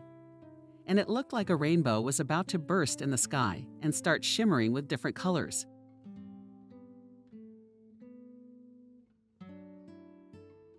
Subscribe and click the bell. The passenger train slowed down. Bridges, houses, traffic lights flashed in the compartment window. Looking into the compartment, the conductor said, "We are approaching. Parking 2 minutes." The man put his things in a bag and left the compartment. Passengers with suitcases and travel bags were crowding in the aisle, preparing to leave. "Do you know where to find a hotel in this city?" asked an elegantly dressed man to the conductress. "I don't know," she replied. "Do you ask the cab drivers? Do they know?" "Thank you. Have a good trip." "Have a good trip." The man got off the platform and looked around. Night had already fallen on the city. The station building was faintly lit by lanterns. He passed by, turned the corner, but saw no cars with checkers on the roof. At a loss, the man stopped under the taxi stand sign. He had come to this unfamiliar city on very important business. Now he didn't know how much time he was spending here, but he was determined. He planned to finish everything quickly, so that his life's dream would finally come true. The man spotted a car that was shining its headlights on the wet asphalt, moving in his direction. He waved his hand, and the car stopped. "I'd like to find a hotel to spend the night," said the stranger to the driver, and he noticed a strange accent with which the man spoke not local or what. "Get in," the driver offered a ride. "You won't get there on foot, it's a bit far." The man sat down on the back seat, thanking the driver. "But I didn't ride for free," he warned. Yes, I have money. Don't worry." The passenger slipped his hand into his coat pocket and pulled out a colored bill. He held it out to the bomber. "But no Russian money?" asked the driver of the passenger. "Unfortunately, no. I've just arrived. But if it is possible to exchange it somewhere, I would be very happy. I only have euros with me, and I need dollars." The driver looked at the passenger carefully through the rearview mirror. Odd, even a little ridiculous, unsure. He had taken out a wad of euros and was now showing him, a stranger he was seeing for the first time in his life. Crazy or just plain stupid. Usually business travelers would kill themselves for the last penny and even ask cab drivers for a receipt to account for the trip. "I know where there's a money changer nearby." "Let's go," said the driver, and the car laced the body with wheels on the asphalt. After a while, the driver slowed down and without turning off the engine said, "Over there, on the corner. See, it's lit up. They change currency there and go. And I'll wait here." The passenger got out of the car, leaving his travel bag on the back seat, and headed in the direction indicated. The man did not hear how the driver quietly got out after him, and trying not to stop, followed the dark shadow on his heels. Not reaching a few meters to the exchange, the stranger stumbled. The laces of his shoes were untied. He bent down to tidy up his shoes when suddenly something heavy fell on his head. The impact sent a sharp pain through his head, and then darkness fell. The new day began with a ghastly rain, shining on the ground like a sieve of fall drizzle. Its droplets ooze across the window, casting a wistful glow. This fall the rains had been particularly frequent. It was as if nature was tired of the summer heat and drought, and now it was trying with all its might to get drunk with life-giving moisture. Adriana looked out the window, peering through the ladles of spray on the glass. Ethan had just fallen asleep. All night he cried, not knowing how to comfort his brother. The 5-year-old wrapped a piece of bread in a clean handkerchief, dipped it in the sweet tea, and brought it to the half-year-old boy's lips. On the bread, she said to the little brother in a quiet voice, "There is nothing else. Here, Mom will come and feed you." The child grabbed the roll with his mouth. The girl stroked his head. Gradually, the baby calmed down and fell asleep. Why hadn't she thought of giving him some bread in his tea before? She could have slept herself if he had calmed down and not cried all night. Adriana looked out of the window, standing on a stool. Her mother had left yesterday. She still wasn't home. Aunt Betty from the neighboring driveway showed up in the yard. The woman put the halves on the bench and began to dust them off, taking one at a time and putting the clean ones into a neat stack. The girl watched her Aunt Betty. The kind neighbor sometimes fed Adriana, bringing her from the yard to her house. When her mother gave birth to Ethan, the girl stayed with the kind woman for a few days. Those were such happy days. Aunt Masha's house was always clean and warm. On the table was a vase with cookies and candy, and for dinner the neighbor cooked delicious meat cutlets with pasta. Aunt Betty also bought Adriana pencils and a sketchbook. In the evenings they drew together. The girl tried to draw her father, mother, and herself next to her brother. It didn't always work. Then Daddy was sad. Then Mom was ugly. And still she liked to visit her neighbor. At the end of the yard, her mom appeared. Adriana rejoiced, pressed her face against the legal glass. Her mother walked shakily, barely moving her feet. The woman's hair was shot, and her cloak was all stained. It was as if she had been wallowing in the mud. "Adriana, are you boozing again?" shouted Aunt Betty to her. "Shame on you. You're a young mother with 2 kids." The neighbor began to shame the drunken woman. "Leave me alone. It's not for you to judge me," snapped Adriana's mother, and not a firm gate headed for her entrance. On the ears no, rushed to her neighbor. "Today you listen to me. You asshole." Ethan was screaming all night. A half-a-year-old kid in the arms of a 5-year-old girl for 24 hours. "What are you trying to do? Kill the kids? Back off. It's none of your business." "Maybe it's none of my business, but I called the police and child welfare. That way you'll know when the kids are taken away. Maybe then you'll get your head on straight and start thinking." What was that drunk woman yelling? "Try calling your apartment with all your stuff, your bedroom." "Oh, you've scared me. You watch yours." Didn't sleep in a drunken stupor. The neighbor came close to the woman, shook her by the shoulders. "Look what you look like. Look who you've turned into." After all, a beautiful woman was smart, working, and now you're a slut and an alcoholic. There's no other word for it. "Piss off," I said. The woman pushed the neighbor and entered the entrance of a 2-story wooden barrack. Sighing, Adriana climbed off the stool and went into the hallway. Now her mother would fall into the house, fall to the floor, and have to drag her to bed. She'd be lying in the hallway, unable to get up. As long as Ethan did not wake anyone, the girl thought. For as long as Adriana could remember, her mother had always been caring and loving. She worked as a nurse at the hospital.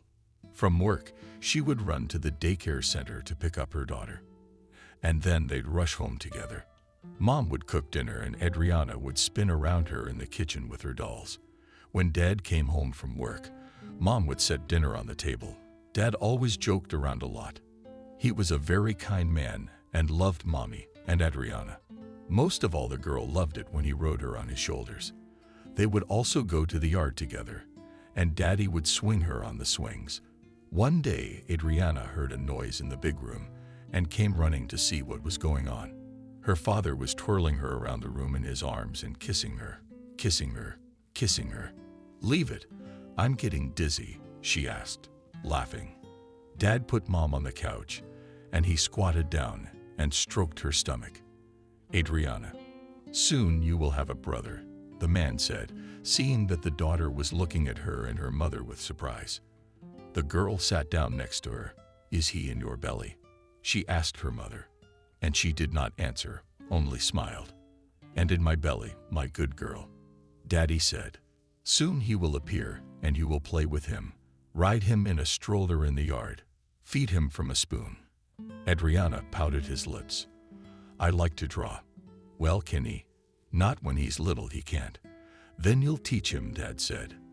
After a while, his belly began to grow bigger and bigger, turning into a huge ball. One day, the father found his daughter crying bitterly in her room. "Adriana, my daughter, what's wrong? Did someone hurt you?" He was worried. Daddy took the girl's face in his palms and looked carefully into her eyes. "Tell me who did it to you. I'll punish him too much." "Brother." The girl cried out in tears. "What brother?" Didn't understand the father, who's in Mom's belly. Adriana didn't stop. "How could he hurt you? He was not born yet." The man stroked his daughter's hair, trying to calm her down. "Let him not be born." Adriana, smearing tears on her cheeks. Why not? What are you saying? Don't you want a brother? I don't. Look how big Mommy's belly is. It'll burst like a balloon and she'll die. Adriana sobbed again. Her father looked at his crying daughter in surprise at first, but then he laughed and hugged her. It's silly. Nothing will happen to your mom, he said. You lived in her tummy first too. Mommy gave birth to you, and now we're all together. The girl looked at her daddy incredulously. Surely she won't die when the baby brother is born, she asked. Of course she won't die. Don't even worry. A month later, together with Daddy, they took Mom and brother from the hospital. It was a very happy and joyful day. The day before, Daddy vacuumed the carpets at home and dusted, and Adriana, like a tail, followed him. And you will also swing him on the swing, the girl asked her father. Will you ride him on your shoulders and throw him up to the ceiling and then catch him?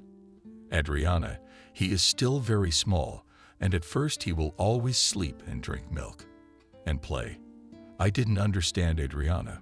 When he grows up, he'll play. Take your time. Time, baby. Mom came out of the hospital with a blue whistle. Dad ran up to her, took the baby in his arms, and handed Mom a bouquet of flowers. He lifted the corner of the blanket and showed Adriana the baby brother. How ugly, the girl exclaimed. Is he going to stay this red for the rest of his life? The parents laughed. At home, everything revolved around the little brother. In the morning, her father took Adriana to kindergarten.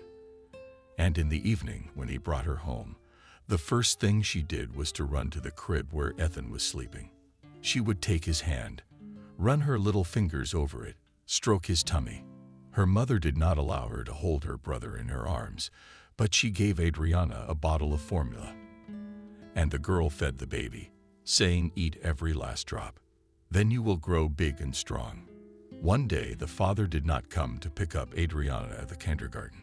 All the children had already been taken away, and she was playing alone on the playground, always looking towards the gate. But there was no sign of her father. When it was already dark, the teacher took the girl home. The door was opened by a neighbor, Aunt Betty. Adriana ran into the apartment as usual, rushed to the crib where Ethan lay. The woman in the hallway talked quietly about something, and the teacher left. Then the mother came back. Her face was tear-stained. She collapsed helplessly on the couch and sobbed. Aunt Betty stroked the woman's hair and shoulders, calmed her down, saying, "What a grief. Lord, how is it to be alone with two orphans?" Adriana's daddy died in the service. He was a fireman. It was the day the vegetable store caught fire. May was dry and windy. The flames spread quickly through the building, covering the walls and roof. One of the floor joists collapsed, crushing a man. When he was pulled out, he was already dead. When Adriana's mother was told of the terrible tragedy that had happened to her husband, she completely lost her mind. She was thrashing around like a madwoman, screaming and sobbing. The ER doctors had to try their best to give her some shots and calm her down. On the day of her father's funeral, a neighbor's Aunt Betty sat at home with Adriana with a turret. While the baby slept, she arranged the plates on the table. "Bring glasses, baby," Aunt Betty asked the girl. "Otherwise people will come. And we haven't set the table yet." "Why would people come?" Adriana asked naively. "It's the custom. When a man goes to the next world, he is buried and then memorialized." The woman tried to explain. "What do you mean, memorialized?" The girl didn't stop, putting the glasses on the table. "It means that they eat, drink kissel, and remember the deceased with a kind word. And we also get kissel at the daycare center. We'll change someone too." Aunt Betty looked sadly at the girl. Smart beyond her years, Adriana waited for her answer. The woman hugged the little girl, pulled her close, and secretly waved away a tear. A tear rolled down her cheek. "My poor girl. Life is complicated, and it's hard for me to explain everything to you. Just remember that Daddy loved you very much and will always be watching Cloud how you live. He will also watch how friendly and smart you are. growing up with your little brother. So you never leave the car behind. Adriana did not understand anything from what the neighbor said, but decided that she would help her mother in everything, so that Daddy could see it on his cloud and praise his daughter. Adriana's mother took the death of her husband very hard. She loved him very much from the school bench. She believed that fate had long ago decided everything for them and united them into one whole. When her husband was gone, she started drinking. At first, she drank in the evenings after putting the children to bed, sat in the kitchen with a bottle of vodka and a shot and cried, remembering such a short, full of happiness and love family life. And then some people began to appear in the house. They drank, yelled, sometimes fought. When her mother did not pick Adriana up from kindergarten, the teacher brought the girl home and told her to run, and I would wait for you to come out. Often the door to the apartment was locked from the inside. Adriana had to spend hours pounding her fists on the plywood paneling and shouting, "Mom, open up, it's me." Adriana's mother was either asleep, drunk on vodka, or having fun in the kitchen with her friends. Once home, Adriana sat next to Ethan's crib and talked to him. "Don't be afraid," she said to her brother, who looked at her with blue eyes. "Our mommy is just a little sick. You'll see, she'll get better and everything will be like before." Adriana learned to make her own formula, and when she wasn't, she heated a bottle of milk from the store in a pot of hot water. Days and weeks and months went by, and Clara did not stop drinking the opposite. Now the woman began to disappear from home for days at a time. She came back drunk to pieces, not thinking anything, and most often, barely entering the door, fell to the floor, where she lay until she came to her senses. One morning, Adriana went into the kitchen. Her mother was washing the dishes. It seemed to the girl as if it had become the same. There were no bottles or shot glasses anywhere.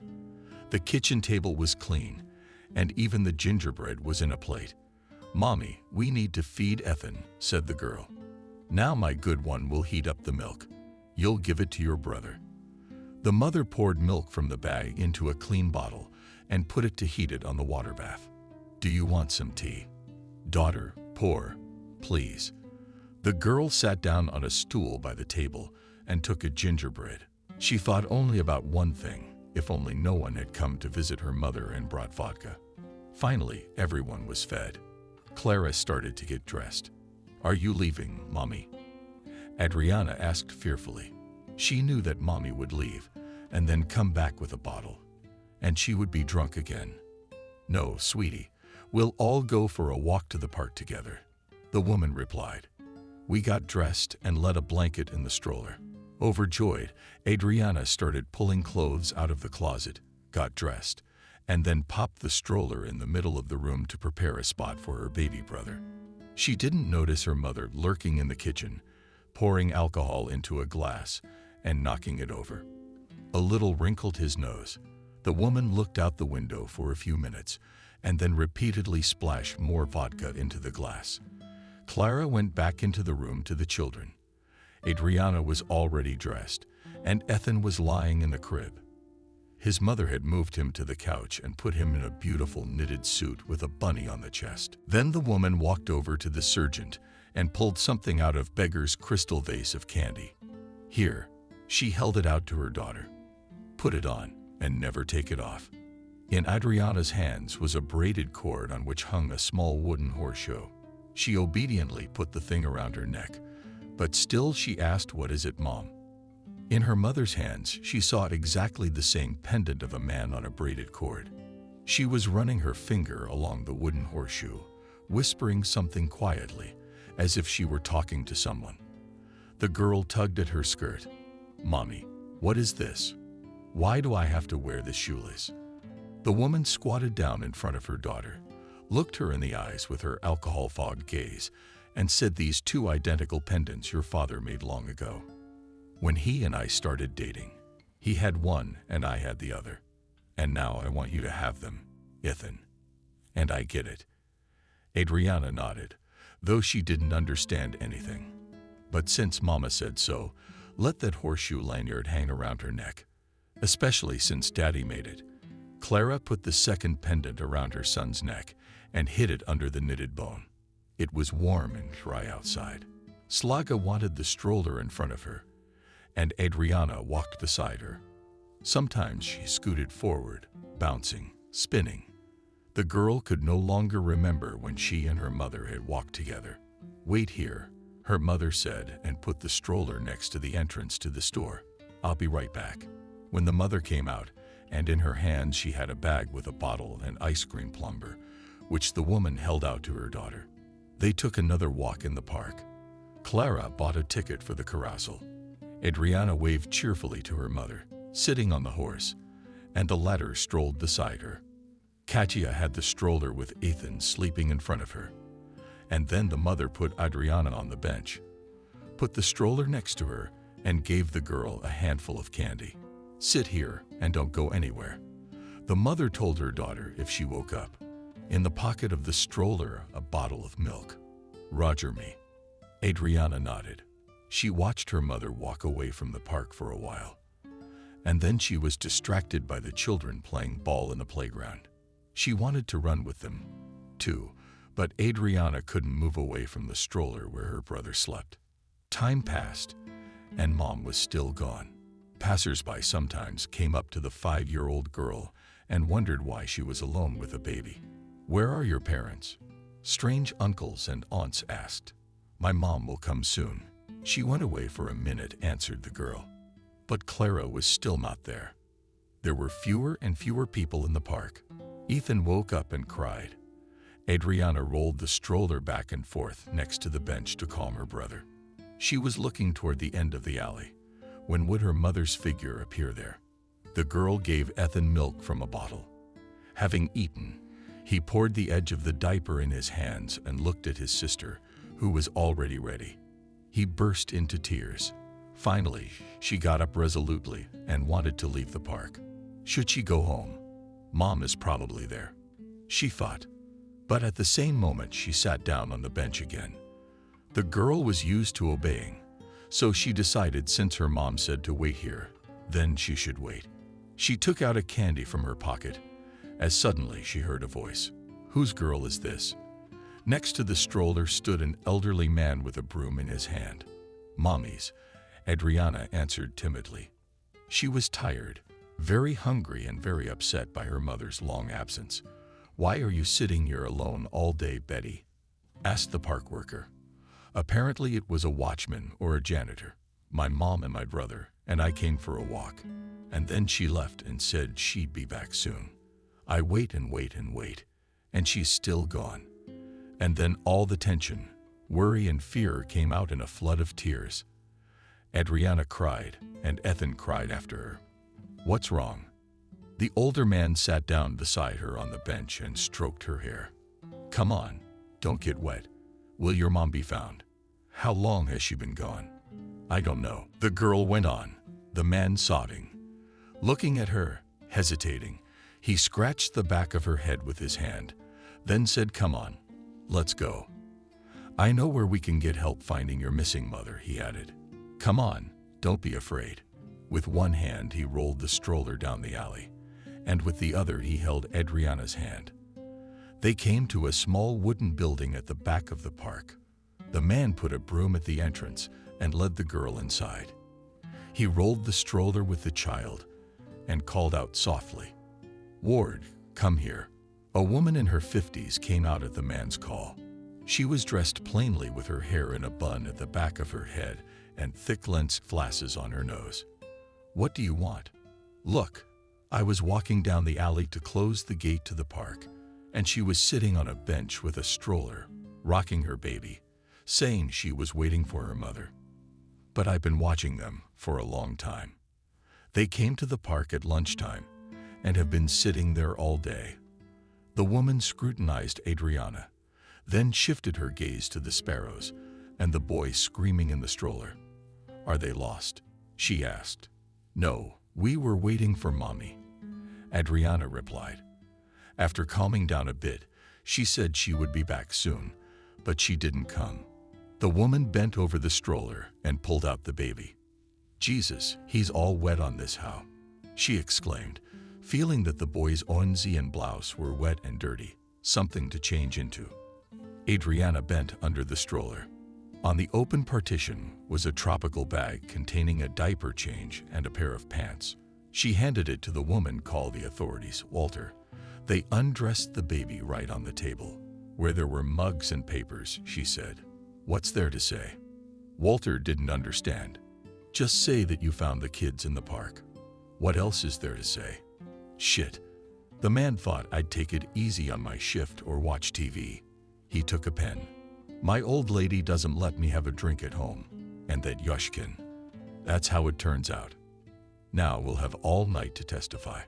Where did you get the kids? Who are they? Where did the mother disappear to? How the hell should I know? Continuing to grumble, Walter went to the telephone and picked up the receiver. Hello, this is the City Recreation Center. My name is Walter. I found some children in the park. I've got an older girl and a very young boy.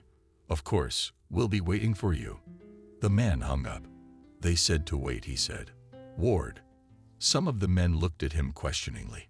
Where are we going to go now? We won't kick them out into the night. Soon the police entered the room, a man and a young girl in uniform. Adriana looked at them with all her eyes. She knew that the militia took bad people away. She didn't understand why these men had come for her and her brother. The policeman questioned Ward, but also Walter, then said, we are taking them away. If the woman's mom shows up, let us know. And tell her that the kids have been taken away by the B306E Police Department. The park workers nodded, saying, of course, we will do everything as it should be done. She felt a lump coming up to her throat. She held on with all her might. She was put in the back seat of the car, and the uniformed girl sat next to her, holding Ethan in her arms. At the police station, Adriana was asked various questions for a long time. Where is your mom? What is her name? Where does she work? Where do you live? But the girl could not answer anything. She didn't know the address. She only said that her daddy had died and her mom used to work at the hospital. Only she doesn't go to work now because she has to sit down. Do you and your brother have grandparents? The policewoman asked her. No, only Aunt Betty, Adriana replied. She comes to us when Mom is drunk and brings us food. I see. The girl pressed her lips together and looked meaningfully at her colleague, who, sitting at the table, was drawing up a protocol. Again, a socially dysfunctional family. Calling the guardianship of someone from the Department of Juvenile Affairs. We will determine. And yes, call the desk clerk. Have him put it in the incident report and disperse to the other precincts. If the woman's a drinker, maybe she's out on the street somewhere. Adriana was very tired. She wanted to sleep, and her stomach lurched unpleasantly with hunger. The girl handed her a glass of tea and a cookie. After a while, Adriana fell into a shallow, disturbing dream in which she saw her mother. She was walking through the fields of the park. Getting farther and farther away, the girl wanted to run after her, but her legs were cotton and did not move at all. Adriana woke up when the room became very noisy. Strangers were talking about something, pulling out papers and writing on them. And then they took Ethan and left. Don't worry, the uniformed girl said. Soon they will come for you. The girl didn't understand who was coming for her. What worried her most was that Ethan wasn't around. Her mother would scold her for losing her brother. In the morning, Adriana was brought to the orphanage. First, she was examined by a doctor. Then an aunt took her by the hand and took her to the shower room, washed her and gave her clean underwear and her left robe and pantyhose. Let's get dressed and come with me. I'll feed you, the woman said. You are hungry. The girl nodded her head at the spacious dining room the nanny led her to. There were several small tables with stools, just like in our kindergarten, Adriana thought.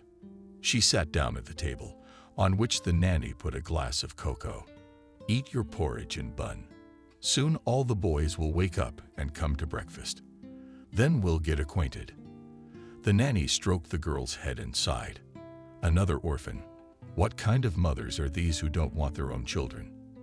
As the crowd of children rushed into the dining room, Adriana approached the nanny and asked where my brother was. How should I know? The woman shrugged. Probably taken to the orphanage. He's still very young. Adriana didn't know what an orphanage was, but she knew that Ethan was no longer with her. And that made her chest feel cold, sad, and scared. Meanwhile, Adriana's half-a-year-old baby brother was lying on the final table in the office of Kelly, the head of the infant home. Her assistant Cindy was feeding the boy formula from a bottle. Leaning over the baby, she could eat sweet. He's hungry. He's howling on the yard, but I don't understand what these mavets lack. Kelly was indignant. How many years I've been working at the orphanage, and every time they bring such abandoned children, my heart bleeds. And don't tell me, boy, you're so sweet. Cindy nodded her head. Eyes blue, hair light molting. He's healthy too. The medic said after the examination that he has no health problems. Develops according to his age. But his mother abandoned him. And where? In the street. You really could have brought it to the institution and given it up honestly. What if something happened to the kid in the park? What's it like to leave your baby with your 5-year-old sister? I'd force sterilize those moms, Cindy, so they can't have any more babies. Do you think she's gonna grieve? Run out and beg for her kids? No way. She'll make more kids while she's drunk, and then she'll abandon them.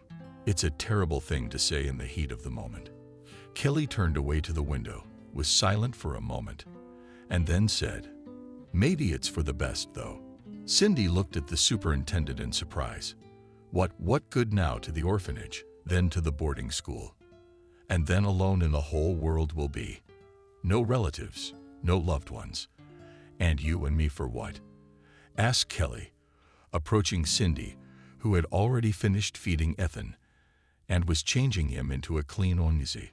It's our responsibility not to let this little man be lost in a big world without support. Do you think anyone will install it? Cindy was rocking Ethan in her arms. Once full, the child peacefully led the way. I don't think I know, Kelly replied firmly. I have a very wealthy foreign couple in mind. They've been asking for a baby for a long time. They live in Italy, very wealthy people, but they are not old. But that's none of our business. This boy fits their description, blonde-haired, blue-eyed. They promised to pay him well. And when they get here, don't you dare. He blurted out that he had an alcoholic mother. These Europeans are very strong. They think that if the mother drank, the child won't do well. Let's hope they don't find the kid in another institution. But let's hope so. The morning was warm and sunny. Standing on the playground next to the sandbox, Adriana greeted the children. Mothers and fathers entered the wicket, leading their children by the hand. Hello, Adriana. They greeted the teacher, and she smiled and nodded her head. The first working week after the vacation began. For a whole month, the kindergarten where Adriana worked had been under renovation, and the employees were enjoying their vacation. Now everyone was all bundled up, and again will begin full of children's laughter, worries, activities with the little ones in life.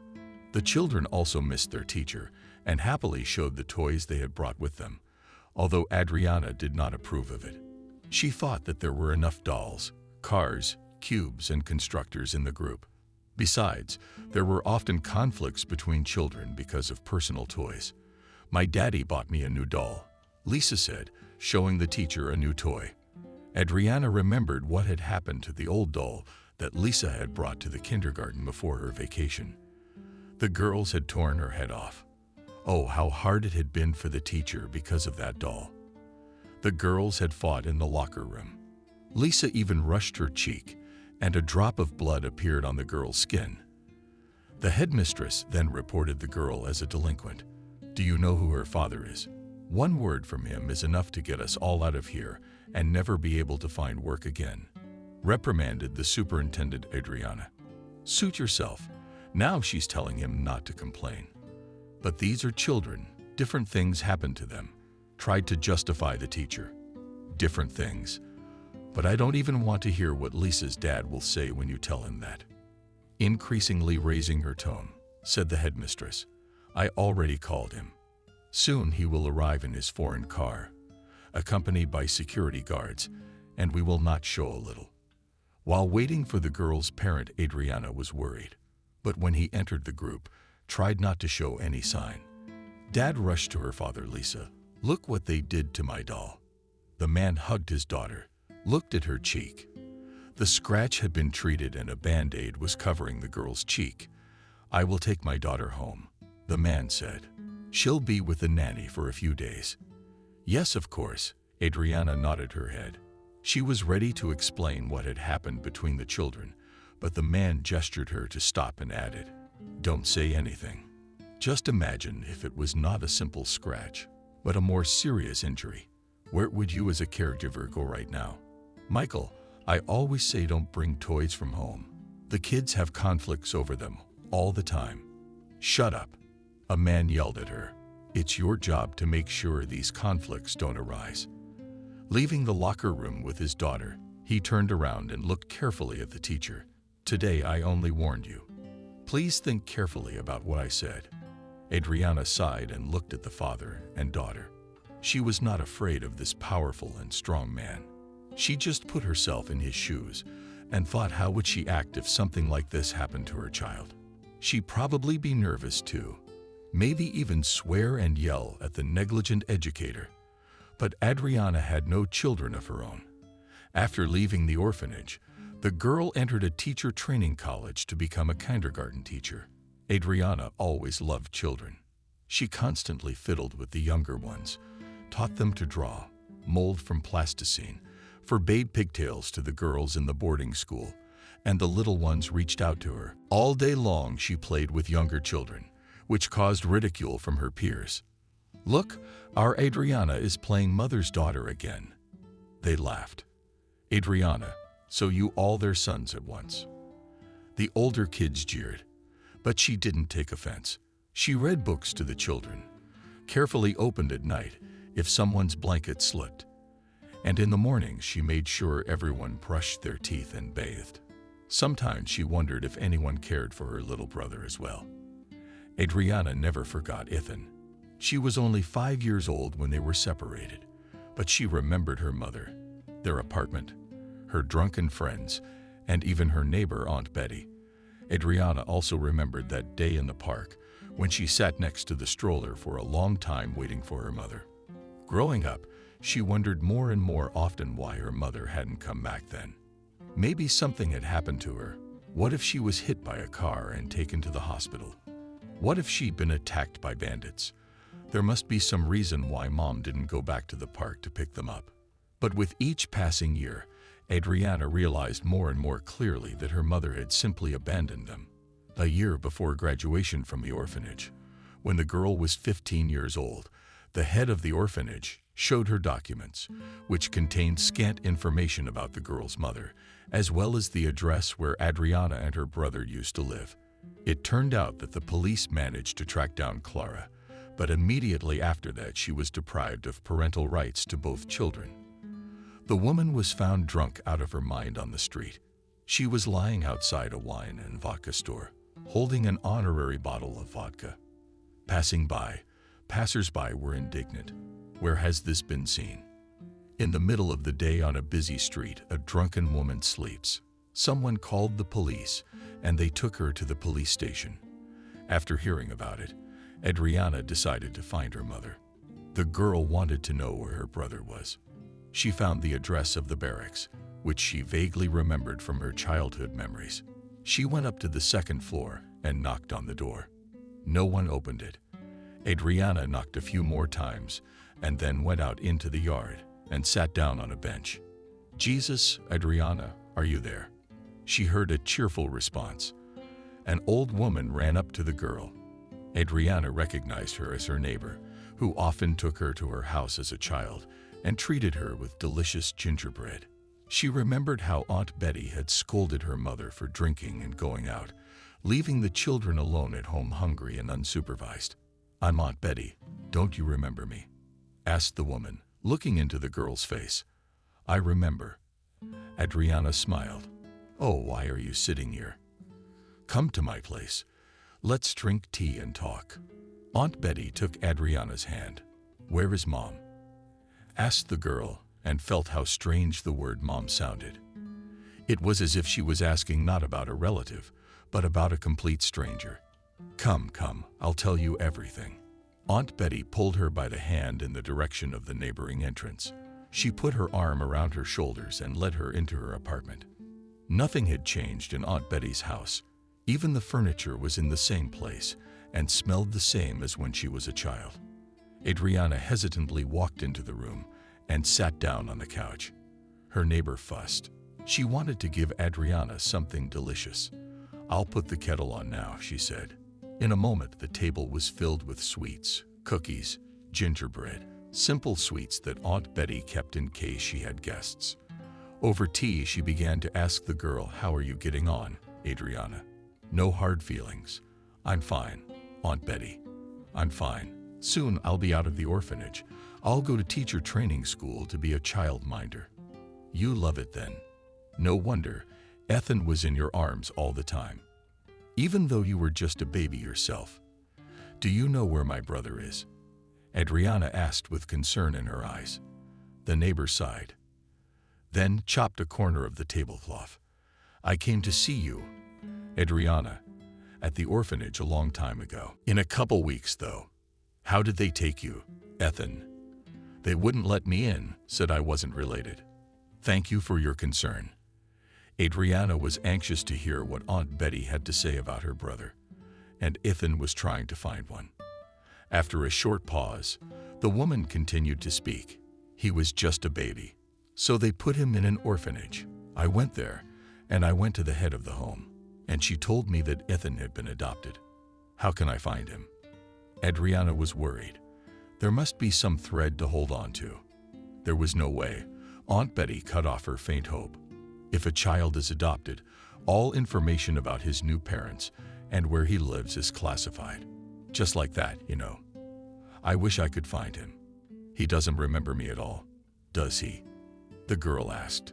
Surely, nodded the woman. How can a half-a-year-old child remember anything?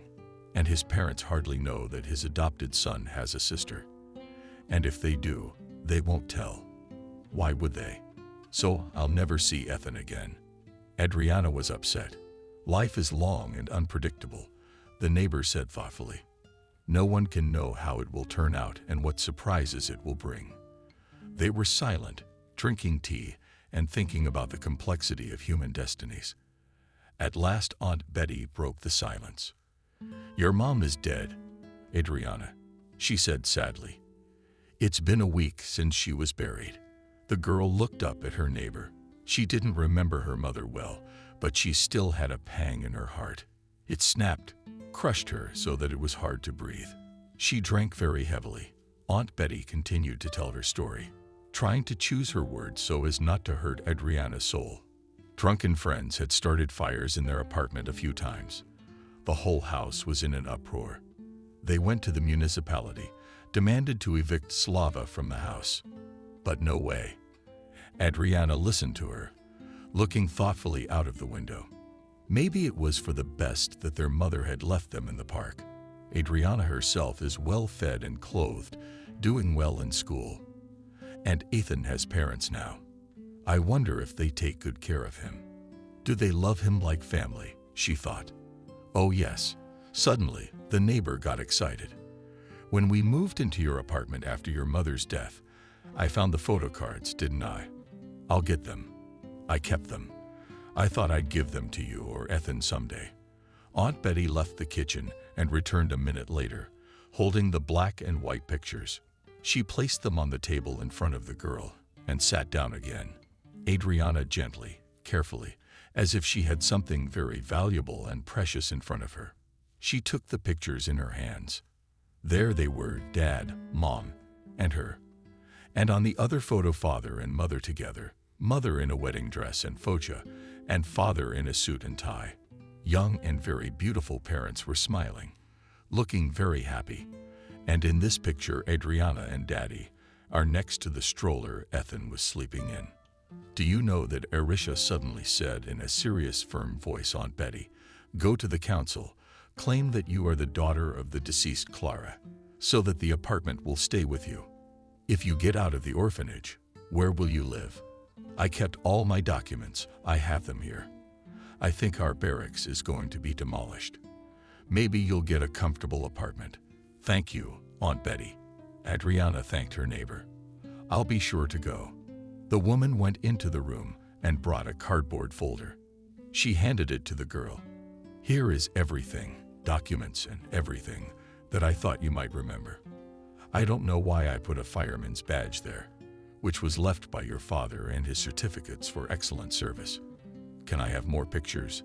Adriana asked. Oh, really, baby? Of course, take them.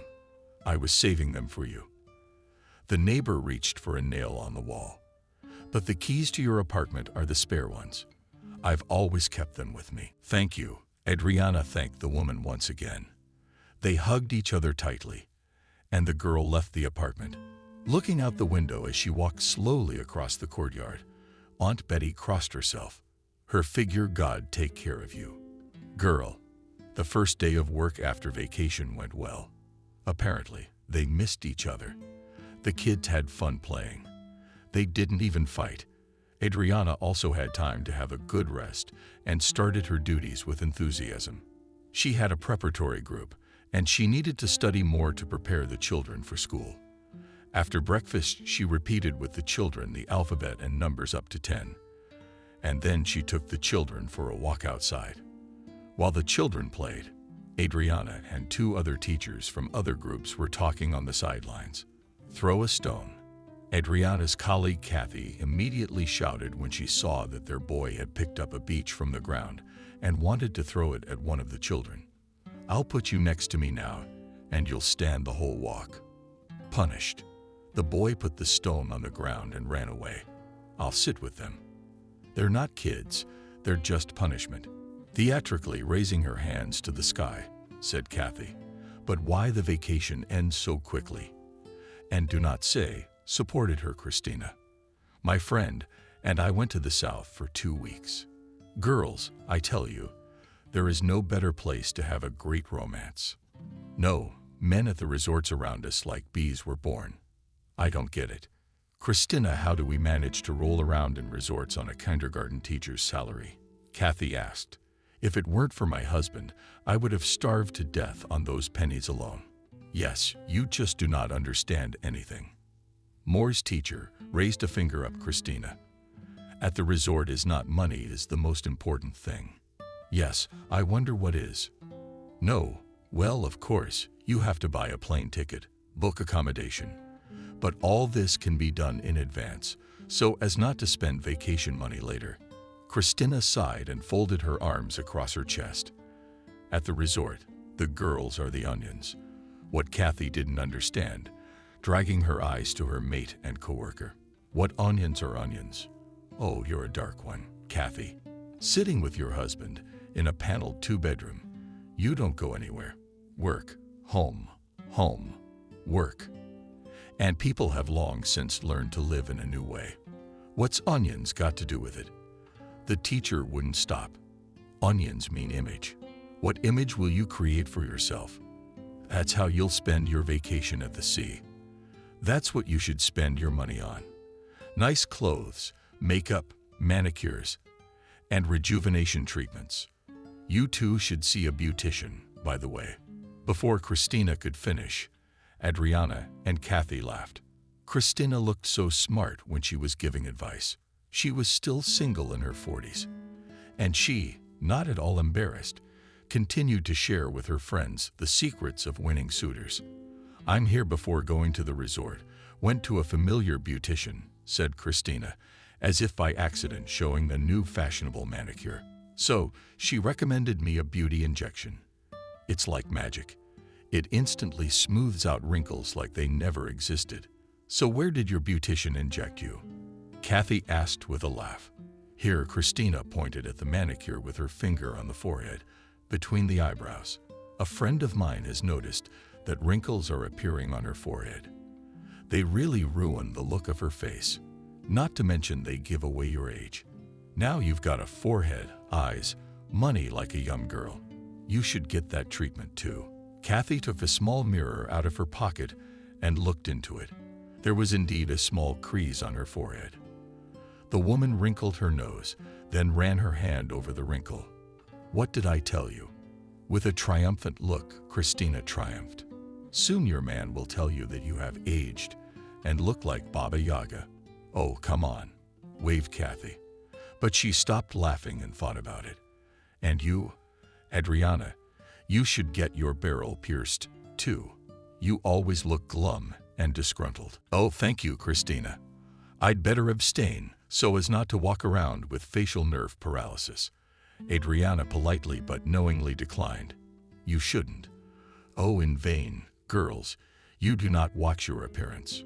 Christina shook her head. Women after 40, there is nothing left but to resort to the help of specialists, because nature at this age turns to us backwards, and to the young front. Don't be crazy. Christina was still trying to argue with her. Kathy, there's nothing more beautiful than natural beauty. Listen to you, Adriana, and I should be getting our asses tightened and our breasts siliconized. I don't think that's gonna help you. Christina waved her hand. You after work, like a horse at the races, agonizing to your boyfriend. And from Adriana in general, men flee like the plague. What's wrong with loving my husband?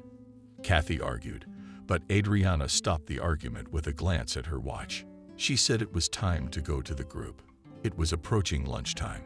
After work, Adriana stopped by the supermarket. On the way from the kindergarten, she suddenly remembered Christina's words for some reason. She was right about something. Adriana will soon be 45. It seems like a lifetime, but no family, no children. She gives all her warmth to her children, and when they leave the kindergarten, they'd probably forget about her. However, Adriana had a chance to get married during her studies at a teacher training college. She met a student of medical school, future surgeon William. The guy was nice, well-mannered, and smart. Everyone said that he had a brilliant future ahead of him. After graduating from the university, he was assigned to the Far East. That day, he and Adriana celebrated William's diploma in a small summer cafe. The guy took her hand, looked her carefully in the eyes, and asked, "Will you be my wife?" Adriana was confused. She liked William very much. She was afraid that his parents, who were also doctors, would treat her badly because she had been brought up in an orphanage. But they perfectly accepted Adriana. Never a word or a look did not express discontent with the choice of their son. She and William had noble and necessary professions. She raised children, and he saved people from terrible diseases. When William proposed to Adriana, she did not know that he had already been assigned to the distant Khabarovsk, saying, "I will think about it." She was almost certain that she would give a positive answer. Adriana had no reason to refuse William, but when she heard that they were to move to the Far East, she flatly refused even to hear about marriage. Not understanding why Adriana was acting like this, the young man tried to ask her what was wrong with the move. Then Adriana confessed she is waiting for her lost brother to grow up and return to her hometown. That way there's a chance they'll find each other again. And if she leaves, she'll never see Ethan again. "You just don't love me," William exclaimed angrily. The reason his girlfriend had voiced seemed to him of little importance. To destroy the union of two loving hearts, Adriana did not change the guy's mind. To prove that she loved him, saying "I'm sorry," she just left. William tried to call her several times, but then left. And she never heard from her failed fiancé again. As she was leaving the supermarket with her bags full of groceries, she hesitated and tripped over the curb. The bags fell out of her hands. Potatoes, onions, tomatoes, and sausage scattered on the sidewalk. All the contents of her bags ended up on the pavement. Squatting down, the woman rushed to pick up the groceries as she suddenly saw feet in clean boots and black pants in front of her. Adriana slowly lifted her head, looking up. Standing in front of her was Michael, Lisa's dad, who had broken a doll from the girls in the group a month ago. The man also sat down and started gathering potato tubers into a bag. "Hello, Adriana," he said. "What are you doing, Michael? I shouldn't be helping you pick up fallen produce. Something's wrong." The man you were holding had a bag with a broken handle. "Thank you," thanked Adriana. "But I could have done it myself." "I'm sure you could," Michael said with a smile. And she was quite Arabella in front of this solid, handsome man. "Are you going home?" "Yes," Adriana answered quickly. And then she thought, why was she reporting to him where she was going? The woman held out her hands to take the package from Michael, but he didn't let her. "Then may I take you home?" The man offered politely. "Your bags are torn, and it's awkward to carry them. What if I drop them again, and I'm not there?" The man's face was completely serious, even imperturbable, but his eyes were hidden by a cheerful amusement. Adriana was completely confused, frozen in indecision, and looked then at the bags in Michael's hands, then at him. Seeing that her daughter's teacher did not dare to agree to his proposal, Michael added, "I feel bad about that conversation. I feel guilty that I spoke to you so rudely, when the ribbons of mortar fell down my cheek. So consider my offer a sincere apology. Come." He took Adriana under the elbow and led the beautiful black car. The driver jumped out of it and opened the door obligingly. The woman sat down in the back seat. Through the window pane, she saw the driver take the packages from Michael's hands and put them in the trunk. The car moved off. Adriana felt awkward at having taken advantage of the suggestion of the father of her pupil. He seemed to see the whole thing as a fun adventure. "How did Lisa behave in kindergarten today?" he asked. "That's a strange question," Adriana smiled. "Your daughter has impeccable behavior. I guess you just don't want to upset me." The man tilted his head slightly and looked at the kindergarten teacher. "There's her babysitter. She just has a barrage of complaints for me when I get home. Lisa won't eat her porridge. Lisa refuses to sleep during the day. Lisa stepped in a puddle and didn't say a word. Shoes." Michael laughed merrily. "The porridge, the afternoon nap, and the intended shoes are small things." Adriana smiled. "Much more important is how Lisa perceives her surroundings and people." "Really?" the man asked. "And how does she perceive it all?" "With curiosity," Adriana replied confidently. "In this case, she is simply studying the reaction of the babysitter. In this way, the girl is having an experience that fits into a simple pattern. If I do this, it will be like this. And I thought she was just messing with the nanny and testing her patience." The car pulled up in front of Adriana's driveway.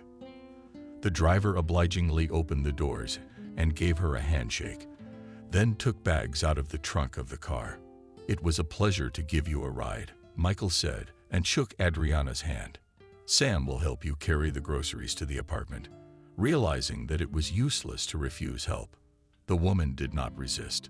"Goodbye," she said, and went to her entrance, feeling on her back the gaze of her father's ribbon. Stepping out of the elevator, she opened the apartment door with her key and let the driver in. He strode resolutely into the kitchen, put the bags on the table, and saying good day, departed. Closing the door behind him, Adriana kicked off her shoes and hung her coat on her shoulders. She looked at herself in the large mirror above the dresser in the hallway, and Marchenko on her forehead. Indeed, the woman thought visibly and ran her finger over the skin between her eyebrows where a not deep crease was visible. Christina was right. Adriana didn't do well with men.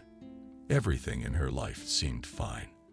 Aunt Betty, a neighbor in the barracks, advised her to go to the council to apply for privatization. A few years later, the barrack was demolished, and all the residents were given apartments in a new 9-story building in a bedroom community. However, by that time, Aunt Betty had already passed away. Adriana, who then lived in the dormitory of a pedagogical school, was very happy to have her own apartment. As soon as the settlement of the multi-story building began, she moved in and began to equip the dwelling. Adriana herself pasted wallpaper, chose furniture, bought dishes. She hardly knew how to cook. In the orphanage, they did not teach her how to cook, so in the evening she mastered recipes for different dishes, finding them on the internet. Sometimes her friends from the pedagogical school came to her, and they organized parties. Often the girls would come with their boyfriends and bring their friends to introduce Adriana. But she did not get anything special with the opposite sex. After getting a job in a kindergarten, the girl generally immersed herself in the process of raising other people's children and forgot about her personal life. After William's proposal to marry him, she realized that the man who would be next to her would always demand attention only to him. And Adriana dreamed of finding the brother of the most dear and beloved man on earth, her Ethan. Quiet hour in kindergarten was a time when the kindergartners could not only eat lunch, but also chat. And so it was this time. Kathy, Adriana, and Christina, seated around the table, shared news. Yesterday, I found a website. There are so many cool cosmetics, said Christina, chewing the cutlet. I bought so many things and masks and balms and rejuvenating creams. Good for you, said Kathy. Only you, when you meet men, leave your passport at work. Why is that? Christina didn't understand. And so that they did not find the year of your birth. Then no massage and fingers will not help you. Your young suitors will run away, shining heels. Kathy laughed merrily, and Adriana smiled, looking at Christina's upturned face. Kathy and Christina were always teasing each other, and it was amusing to watch them bicker. By the way, you're the one who doesn't care what you look like. I'm trying to stay on brand, Christina said, fixing her hair. Our brand 100 years on the market is a great slogan for you. Kathy continued to tease her pal. Or is it? Despite 100 years of experience, I'm still functional. Oh, really?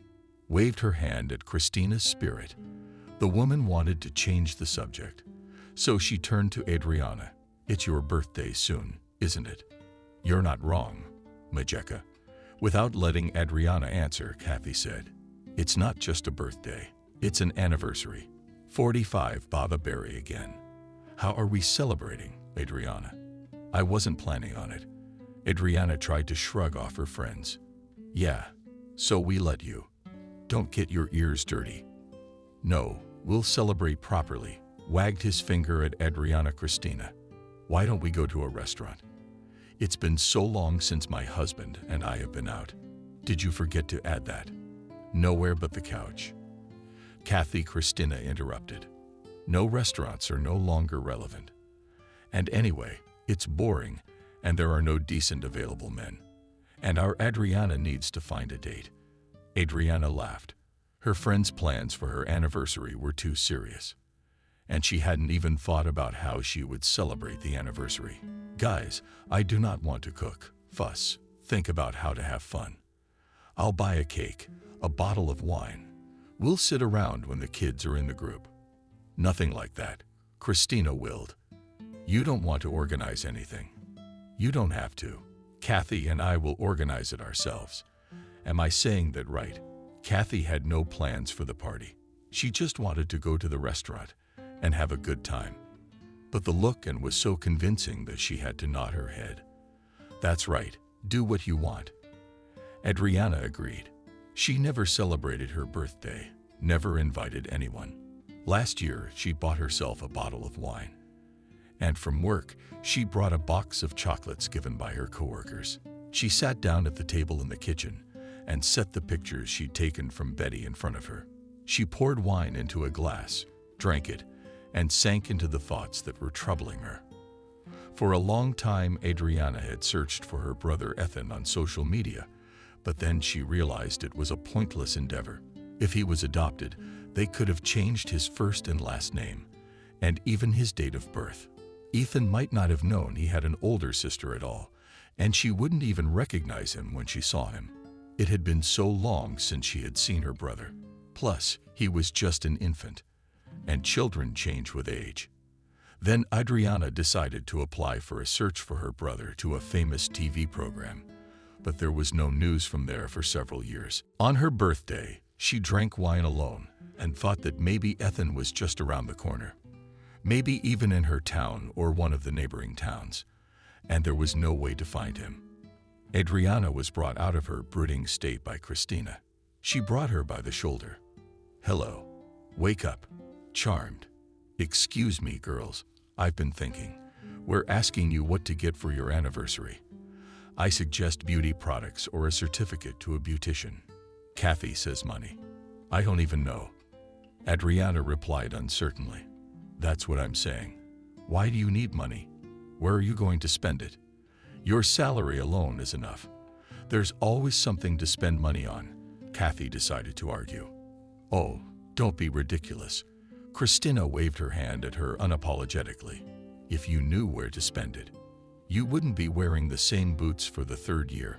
But you've got a nerve, haven't you? Kathy was offended. Girls, stop fighting and arguing over nothing. I do not need anything. Adriana tried to reconcile her friends. I don't need anything. But active Christina could not be stopped. Okay, let's not you, not me, she said to the couple. Let's give Adriana a gift that she will remember for the rest of her life. I have an idea. The quiet time flew by.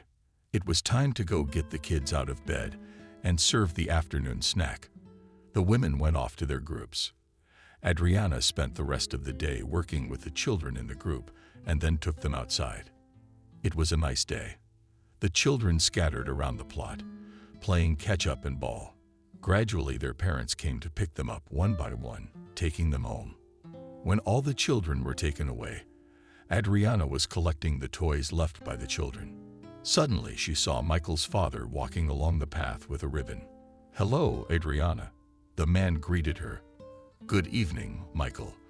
And Lisa has already been picked up by the nanny," said Adriana, surprised that the girl's father came to the kindergarten, and even so late, when all the children were already taken away by their parents. "I know." The man stopped next to her.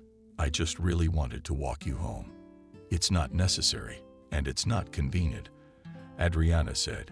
She was confused, not understanding why her father had suddenly decided to take her home. The woman looked at the road. There behind the fence stood Michael's car, and next to it stood the driver waiting for the chief. "Don't refuse. It's my pleasure. And secondly, I would like to talk to you about your daughter," said the man. "It's very important to me." "All right," agreed Adriana. "I'll just go up to the group, take my purse, and lock the door. I'll wait for you at the car." Michael turned around and walked down the path towards the gate. When Adriana approached him, he opened the car door for her. "Please have a seat." He helped Adriana to sit down and sat down himself. On the way, the man asked the teacher, "How was your day, Adriana?" "Good. Nothing extraordinary happened. The children are healthy, active, no one had a fight." "And that's great," she replied with a smile. "What did my Lisa do?" Michael asked. "She is a beautiful, very well-mannered and bright girl." Adriana praised her. "It's true.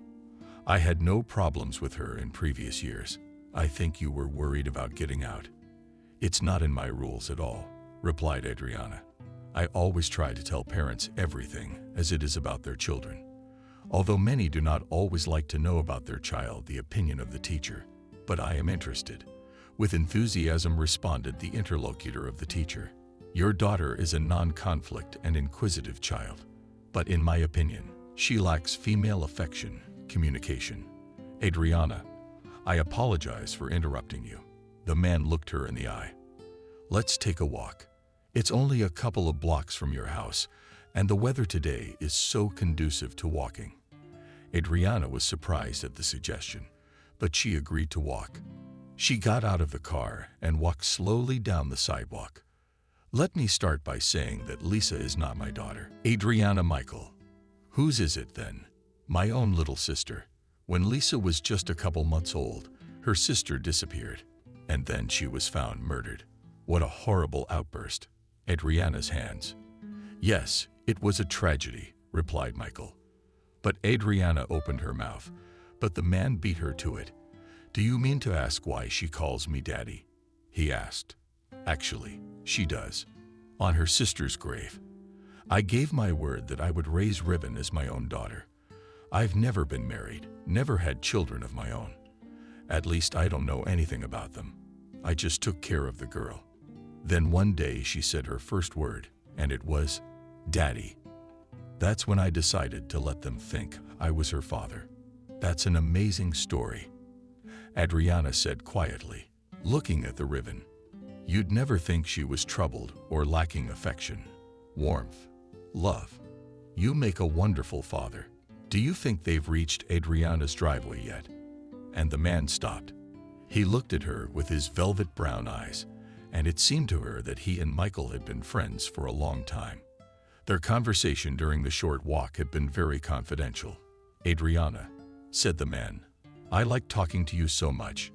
You are wonderful, understanding, attentive interlocutor, and a very beautiful woman. Adriana was a little embarrassed, lowered her eyes, but felt that the words of the single father were pleasant to her. I would very much like to invite you to a restaurant this Sunday. Would you mind? Michael looked at Adriana hopefully. We could have a nice meal, relax and socialize, or suggest your own program, where you'd like to go. I'll set it up. You know, Michael, Adriana smiled. You don't have to go to a restaurant to socialize and have a good meal. Really? Where to? I'm inviting you to my place. It's my birthday on Sunday. That's wonderful. I'm happy to accept your invitation. Thank you. The man took her hand and touched it with his lips. Adriana smiled with a slight tilt of her head. And when he lowered her palm, she said, then see you later. Goodbye. I will definitely be at your place on Sunday. Adriana headed for her driveway, and Michael watched her for a few minutes. He liked this calm, a little sad, intelligent and beautiful woman very much. He thought as he got into the car and instructed his secretary to pick out the best bouquet of flowers and suggest gift options. The week was drawing to a close. In the evening, Kathy and Russia went shopping. They all couldn't decide what to get their buddy for her anniversary. It had to be special, Christina insisted. Something she'd remember for the rest of her life. Why go to all that trouble, Christina? Kathy argued. The main thing is to make Adriana feel good. I don't like both. Christina exclaimed, stopping. A man should be given something he doesn't have. And you give a set, or linens, or a vase. Do you think she needs it? No, of course not. But they're all necessities. What do you think she needs? She needs a good man, that's what. Christina answered firmly. Without men, life is a bore. Kathy looked at her friend in surprise. No, of course, she had seen in various TV shows, as men are packed in a big box, and then they jump out of there, like the devil out of a snuff box, in small panties and with a bare torso. But to give Adriana a gift like that never occurred to her. Do you want to pay for a call boy stripper? Kathy asked uncertainly. Call it whatever you want. But I've decided Adriana needs a shake-up. We'll get her a man for tonight and let her figure out what to do with him. Where are we gonna get a man? Let's go. Christina pulled her friend by the hand to a bench in front of the hypermarket. Sitting down on the bench, she took out of her purse phone. Something to search in it dialed the number. Hello, we need a boy. That is, a man, for entertainment on the anniversary. How much did you feel sorry for them? Are your men made of gold? Turning off life, Christina indignantly said. Completely crazy. A man for the evening at the price of an eagle horse. Shit. What did the idea of gloating fail? Kathy, come on.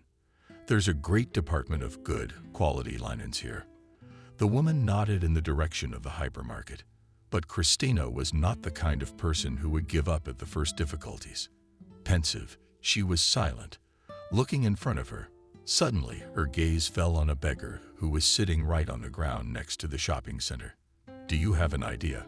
She exclaimed. We'll find a man for Adriana right on the street. Oh, I'm stupid. They're literally lying under our feet, and we don't see what you mean. Kathy didn't know what her friend was talking about. There's the beggar, you'll see. But that's the one we're bringing to the anniversary. And pay him what? And he'll go as sweet as a calf on a string. And they'll do anything for a penny. Are you crazy? I think it's a bad idea. Kathy said hesitantly. It's a good idea. Christina got up from the bench and with a decisive step walked towards the homeless man. Stopping in front of the homeless man, in front of whom was lying an old hat with change for Mussolini. She opened her purse and handed the homeless man $1. The man nodded gratefully. "Thank you. Do you sit here every day?" she asked, pretending to take another bill out of her pink leather purse with rhinestones. "I sit here from morning till night," the homeless man replied. "Do you want a lot of money? Do you want to sell my organs?" Frightened, the homeless man gathered himself, grabbed his hat, and distributed the money in the pockets of his dirty raincoat. He was about to run away from this well-dressed, strange woman, but she stopped him. "Wait, what the hell do I need your organs for? What am I supposed to do? Pickle them?" Trying not to scare the homeless man, the man said, "Christina, I suggest you go to visit a lady. She has a holiday, a birthday, you know." The homeless man looked at the frame with empty and frightened eyes, not understanding what this beautiful woman with bright makeup on her face wanted from him. "You will congratulate her and spend the evening with her. You will eat delicious food, drink wine, and I will give you this much." Christina took out of her purse 2 red $5,000 bills, $100 for one evening. "What do you think of the offer? Won't the bum cheat?" Still gingerly looking at Christina. "That hurts.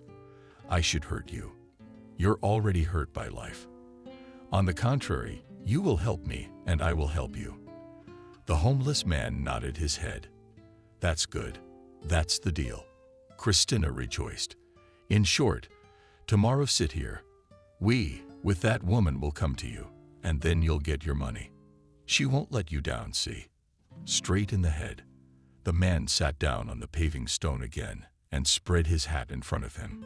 Christina stood next to him for a while longer, thought, and then slipped another $50 into the bum's hat. Poe stepped toward Kathy sitting on the bench. "The case of the hat. Triumphant," she said, "and I'm good for it," which was to prove Kathy's ideas. Colleagues seemed mad, reckless, and ridiculous, but Christina was not to be persuaded. Adventurism always fountains in her, making her go for the most reckless and crazy deeds. However, Christina always muddled out of the most difficult situations. Kathy still remembered the story, at which all the teachers in kindergarten laughed for a long time, either out of boredom, for fun, or for some other reason. She invited 5 men to her house for a date.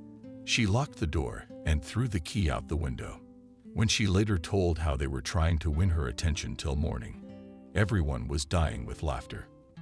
However, when the men, quite drunk, began to fight and the situation took a dangerous turn, Christina had to call the emergency services to break down the door and let the raging men out. On Sunday, Adriana decided to sleep longer, but forgot to turn off the alarm clock in her smartphone, and it persistently notified that it was already 7:30. The woman turned off the alarm clock, but she couldn't go back to sleep. She took a shower, brewed coffee, and began to think about what to prepare for the festive table to treat her friends. Adriana was also worried about what Kathy and Christina would think of her when they saw Michael. She hadn't told them that she'd invited Lisa's father from her band to visit. Scrolling through pages of websites on the internet, she wrote out a few salads and other simple appetizers on a piece of paper and decided to bake some French fries in the oven. The woman opened the refrigerator. Yesterday, she had run to the stores and bought a couple bottles of wine. A beautiful cake also flaunted on the shelf next to the fruit. All that remained was to prepare everything. She laid out the ingredients for the holiday dishes on the table, put on an apron, and started cooking. Christina and Kathy met at the site near the hypermarket. Christina, as always, was in an elevated, excited mood. She was anticipating how impressed Adriana would be with their surprise. Kathy, on the other hand, still thought Christina's idea was foolish. "I understand to introduce her to a good man, decent, with a normal job. But you're looking for a bum for her. Oh, believe me, tortured men make the best husbands. At least they're as grateful as dogs picked up off the street. I'm amazed at you. You have an answer for everything. And it's hard to argue with you. Don't argue, just do as I say. Come on. There he sits, my little dove, waiting like a sweetheart." Christina, he. I threw and went towards the homeless man, who was sitting in the same place as yesterday. The man, seeing Christina, got excited, jumped up from the paving stone, stretched out in a string. "Hello, sufferer," she cheerfully greeted the homeless man. "What is your name, even Alex?" said the man. He scratched his thickly stubbled chin and bent down to pick up his hat. "Take the money and throw this junk in the trash. There's no need to carry unnecessary dirt from the street." The homeless man obeyed and then sank after the women. Christina brought a friend and an unfamiliar beggar to her house. "Take off your shoes on the platform, or my floors are washed," she told him, and immediately threw off his clothes. Christina gave the homeless man a large bag to collect his things in it, and then led him into the hallway, examined him from head to toe. For a minute it occurred to her that the clothes on the man were expensive, high quality, but very dirty and even torn. The sweater had definitely once been snow white in some places, and the jeans had almost erased on the back, but a recognizable label from a well-known brand. "How long have you been homeless?" she asked. "About a month," the man replied. "I'm not from around here.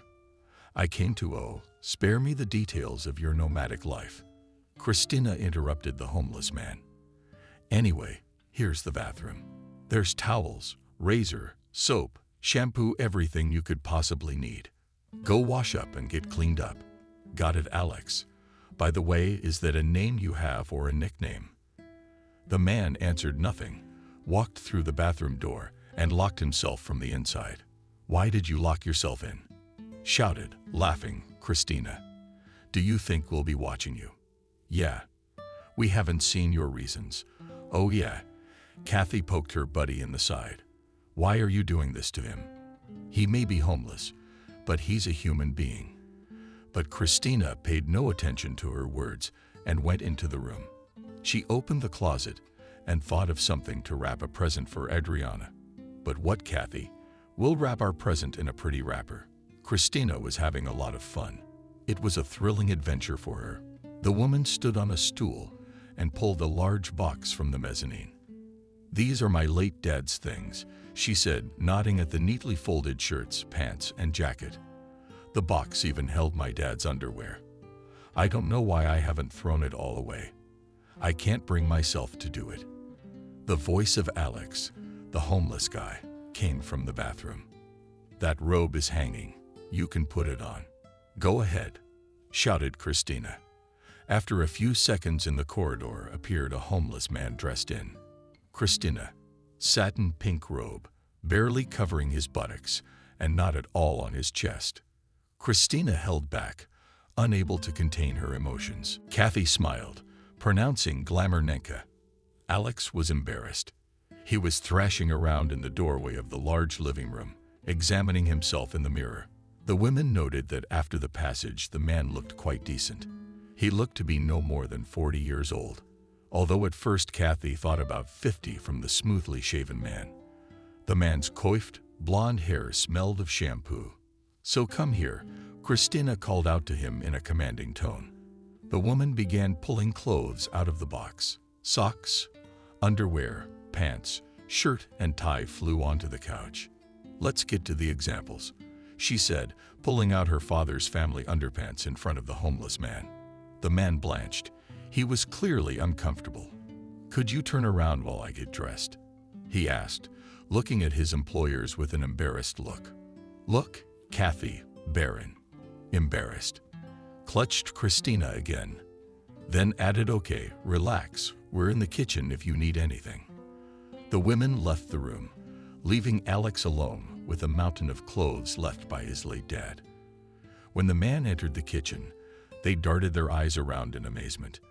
The homeless man looked decent enough. The suit fit him. Vladika had no axe to grind, and the blue shirt went very well with the color of his eyes. "Wow!" Kathy stretched out in surprise. "What did I tell you?" Christina said, triumphantly pleased with herself. "Washed, combed, and calmed. What's not handsome? Would you like some tea?" The homeless man didn't refuse. He sat down at the table, and I put in front of him a cup with fragrant tea and a couple of sandwiches on a plate. The man happily read the bun with sausage, drinking the tea. Finally, Christina put the cup in the sink and said, "Stop eating. We're going to visit. You can eat there." She looked at her watch and started to pack. "We still have to stop for flowers. Let's hurry up," she said to Kathy and Alex. Christina was anticipating the emotions of the upcoming evening. She drew all sorts of pictures in her imagination.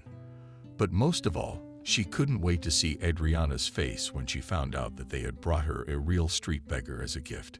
Kathy thought the idea was silly, but Christina was excited and decided to see what would happen.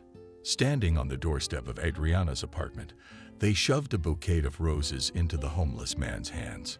Kathy pressed the bell button. There was a beautiful trill and then footsteps. "Hello," the friends shouted with glee when they saw a dressed-up colleague in a white-collar dress with folded hair. "And here we are not empty-handed."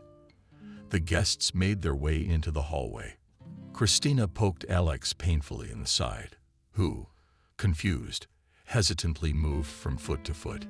He flinched and held out a bouquet to the birthday girl. "Happy birthday," the man said. "Thank you," thanked Adriana. She accepted the flowers and looked questioningly at her friends. "And this is Alex. Meet Alex," whispered Christina, as if nothing had happened, kicking off her shoes and heading into the living room. "This is our surprise for you," Kathy clarified. "A gentleman to host the party, so to speak." "Come in, Alex," Adriana invited politely. In the center of the room stood a table covered with a tablecloth, on which plates, cutlery, and a few soldiers with appetizing snacks were arranged. Throughout the apartment spread all the pleasant odor of meat. The guests sat down at the table, and Adriana put flowers in a vase and joined them as well. "Alex, could you pour the wine?" she asked, handing the man a corkscrew. He took the bottle, stared at the label, and said, "Celebration. That's the kind of wine you need for such beautiful women." "Ha! What's wrong with this one?" "Hey, sommelier, man, it's semi-sweet, and I smell meat," Alex said with a serious look. "Meat is served red, dry. Come on, pour." He studied here intelligently. Christina pushed Alex with her elbow so that he would talk less. After drinking and snacking, sitting at the table for a while, the buddies announced that they had to go. It was part of Christina's plan. Adriana would spend the evening alone with Alex, and tomorrow at work, they would announce to her that he was a common bum. Then they'll laugh together at their buddy's reaction.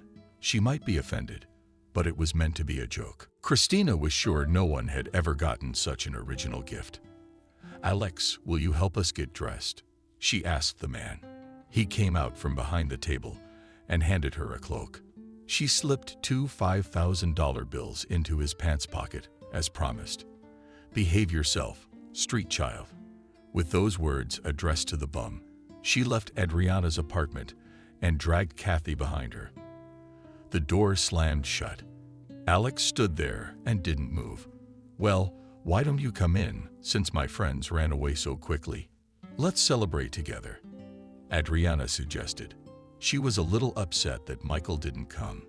She wanted to see the man again, but she thought he had more important things to do.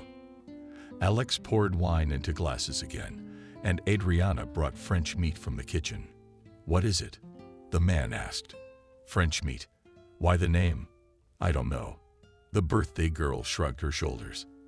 Alex gladly took a knife and fork in his hands, deftly cut a piece and sent it to his mouth. "Oh, very tasty, but I would add Provence and herbs," he said. "Why?" Adriana was surprised. Since it's French meat, there must be Provence and herbs, and basil, but it's still very good. Adriana scrutinized the man she was seeing for the first time.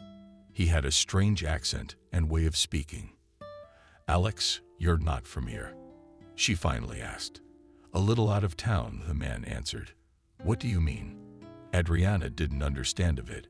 "Born here, but lived somewhere else." "I see. Are you eating?" "Eat? Don't be shy. I confess, I can't stop eating." Alex praised the woman's culinary skills. "Can I have more of this salad? Of course, Adriana moved the bowl closer to the man, and she thought that he ate a lot, like he hadn't eaten in days, and he praises the simplest salads as if he ate them for the first time. Suddenly, Alex grabbed his stomach and started to fall on his side. "Oh, that's not bad for a tank. What's wrong with you?" Adriana jumped up to him, supporting him by the elbow, helped him to the couch. "I can't breathe. I think I've moved." Alex rolled his eyes and started rolling around on the couch. "Hang on, I'll call an ambulance." Adriana ran for the phone, dialed 03, and gave her address. Soon the ambulance doctors arrived. Entering the room, they laid out an orange medicine case and examined the patient. "Let's reach the shirt," the doctor said. Adriana helped Alex undo the buttons, freed his chest from the blue fabric, and suddenly froze in place. At that moment, it seemed to her that the floor was moving away from under her feet, swaying up and down. The woman staggered, took a few steps back, and plumped into a chair. Everything swam in front of her eyes, and she lost consciousness. Adriana woke up to the pungent odor of alcohol ammonia. It hit her nose so hard that the woman shook her head, trying to find a stream of fresh air. The woman with the sick. "It's nothing," said the paramedic, looking into the eyes of the recovered Adriana. "Why worry so much? We gave him a pill, put him on a painkiller. He'll feel better soon. It's just that the man moved. Before that, he must have been off fatty and calorie-dense foods for a long time."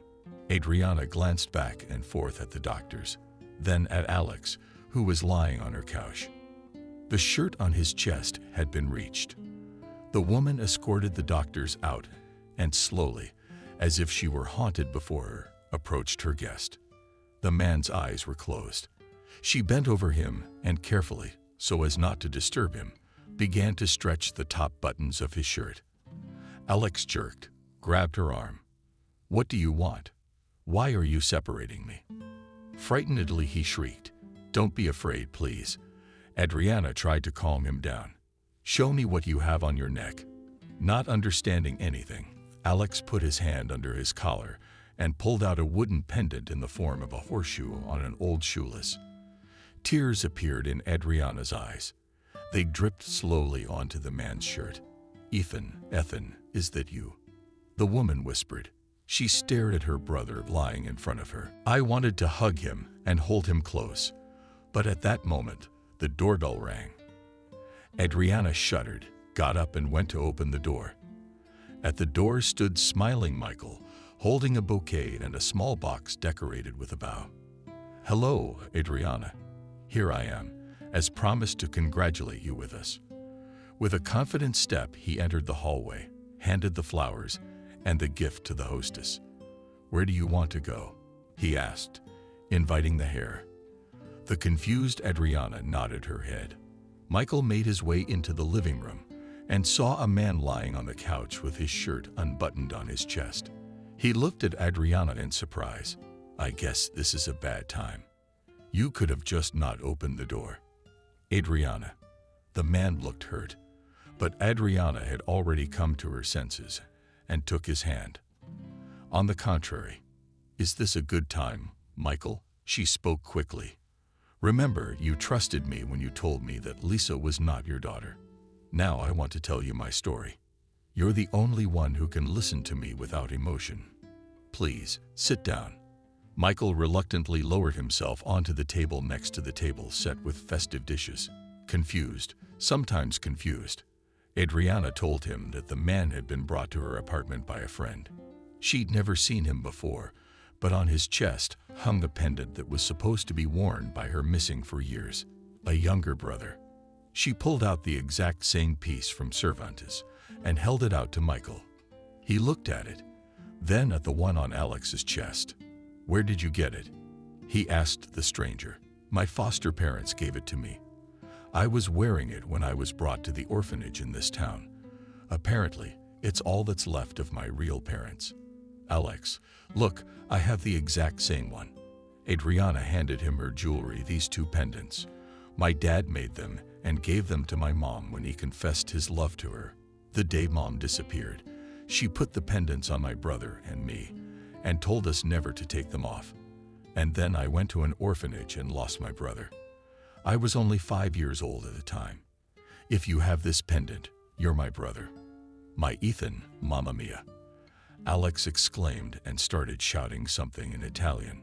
Michael and Adriana looked at each other in surprise, watching the man's excited behavior. And then he switched back to Russian. I knew it. I knew I would find my sister. I believed I was coming to this city for a reason. For the next 2 o'clock, all three of them sat at the table and talked. Alex told his story to Paul. The 1-year-old boy was quickly adopted by a wealthy farming couple from Italy. They loved their adopted son very much, took care of him, and even hired a woman to teach him Russian. When the boy grew up, they told him everything about his father, who had died in a fire. Alcoholic and mothers withheld only that Alex had a native older sister. His parents were very afraid that he would look for her and leave them alone to go to Russia. Over time, Alex got an education and began to help his parents in the vineyards. And a year ago, his foster mom and dad died in a car accident. After the funeral, the man discovered a casket of papers. Going through them, he saw a piece of paper written in small handwriting. It was a letter from his adoptive mother, Louise, addressed to her son. In it, she told him that Alex had a sister, Adriana, in Russia. Ever since then, his only dream was to find her. I arrived in this city late at night, looking for a hotel, the man said. A driver picked me up on the street, but I didn't have any dollars, so he took me to a money changer.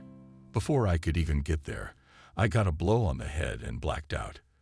Then I woke up and some men were dragging me on the ground to the heating main. I didn't have any money or ID on me. It all makes sense. Michael nodded. You'd just been robbed. Yes, I was. I went to the police, but they turned me away. They told me to drink less alcohol, and the men who brought me in took pity on me, gave me food, treated the wound on my head, and then told me that I had to earn money. And they put me outside a mall with a hat. That's where your friends found me, Adriana. It's unbelievable. Adriana. Michael exclaimed. I thought it was your lover. All three of them laughed merrily. Adriana and Alex hugged each other. After 40 years, two relatives, separated by 1,000 kilometers, found each other again. We should drink to this, Michael said cheerfully and poured wine into glasses.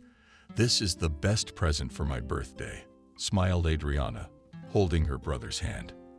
I'm so happy for you guys. Just brings tears to my eyes, said Michael. From the beer, the wine. Alex, I'm not the last man in this town. I have connections and money. Ethan wanted to object, but Michael made a warning gesture with his hand and continued. Let me finish, please. I'll help you get your papers back in order. And then I'll help you get a job, if you want it, even in my company. I need people who speak different languages fluently. But Alex shook his head. Thank you, Michael, but I'll be going back to Italy. That's where my home is, my vineyards. It's the life's work of the people who raised me. I can't just leave everything behind. And Russia is already, admittedly, a foreign country to me. Well, you know, in any case, I've always asked for help. And just call. I'll be very happy. And you should definitely come and visit me in Italy. It's a very beautiful, hospitable country, Alex replied. Michael said goodbye to Adriana and Ethan. He hugged both of them, even kissed them on the cheeks. Totally touched by the incredible story of brother and sister. Closing the door behind him, Adriana returned to the living room, pulling out some photos from Cervantes. Hugging each other, they looked at the pictures together, taking in the faces of the people who had given them life so many years ago. And a month later, Christina, Kathy, and Michael were seen off with a ribbon on the platform of the train station. Adriana and Alex. Kathy had tears in her eyes, and Christina was saying something to keep from crying. Don't forget about us. We're the ones who helped you find each other. Low territory woman. Michael couldn't take his eyes off Adriana, as if he was saying goodbye to her.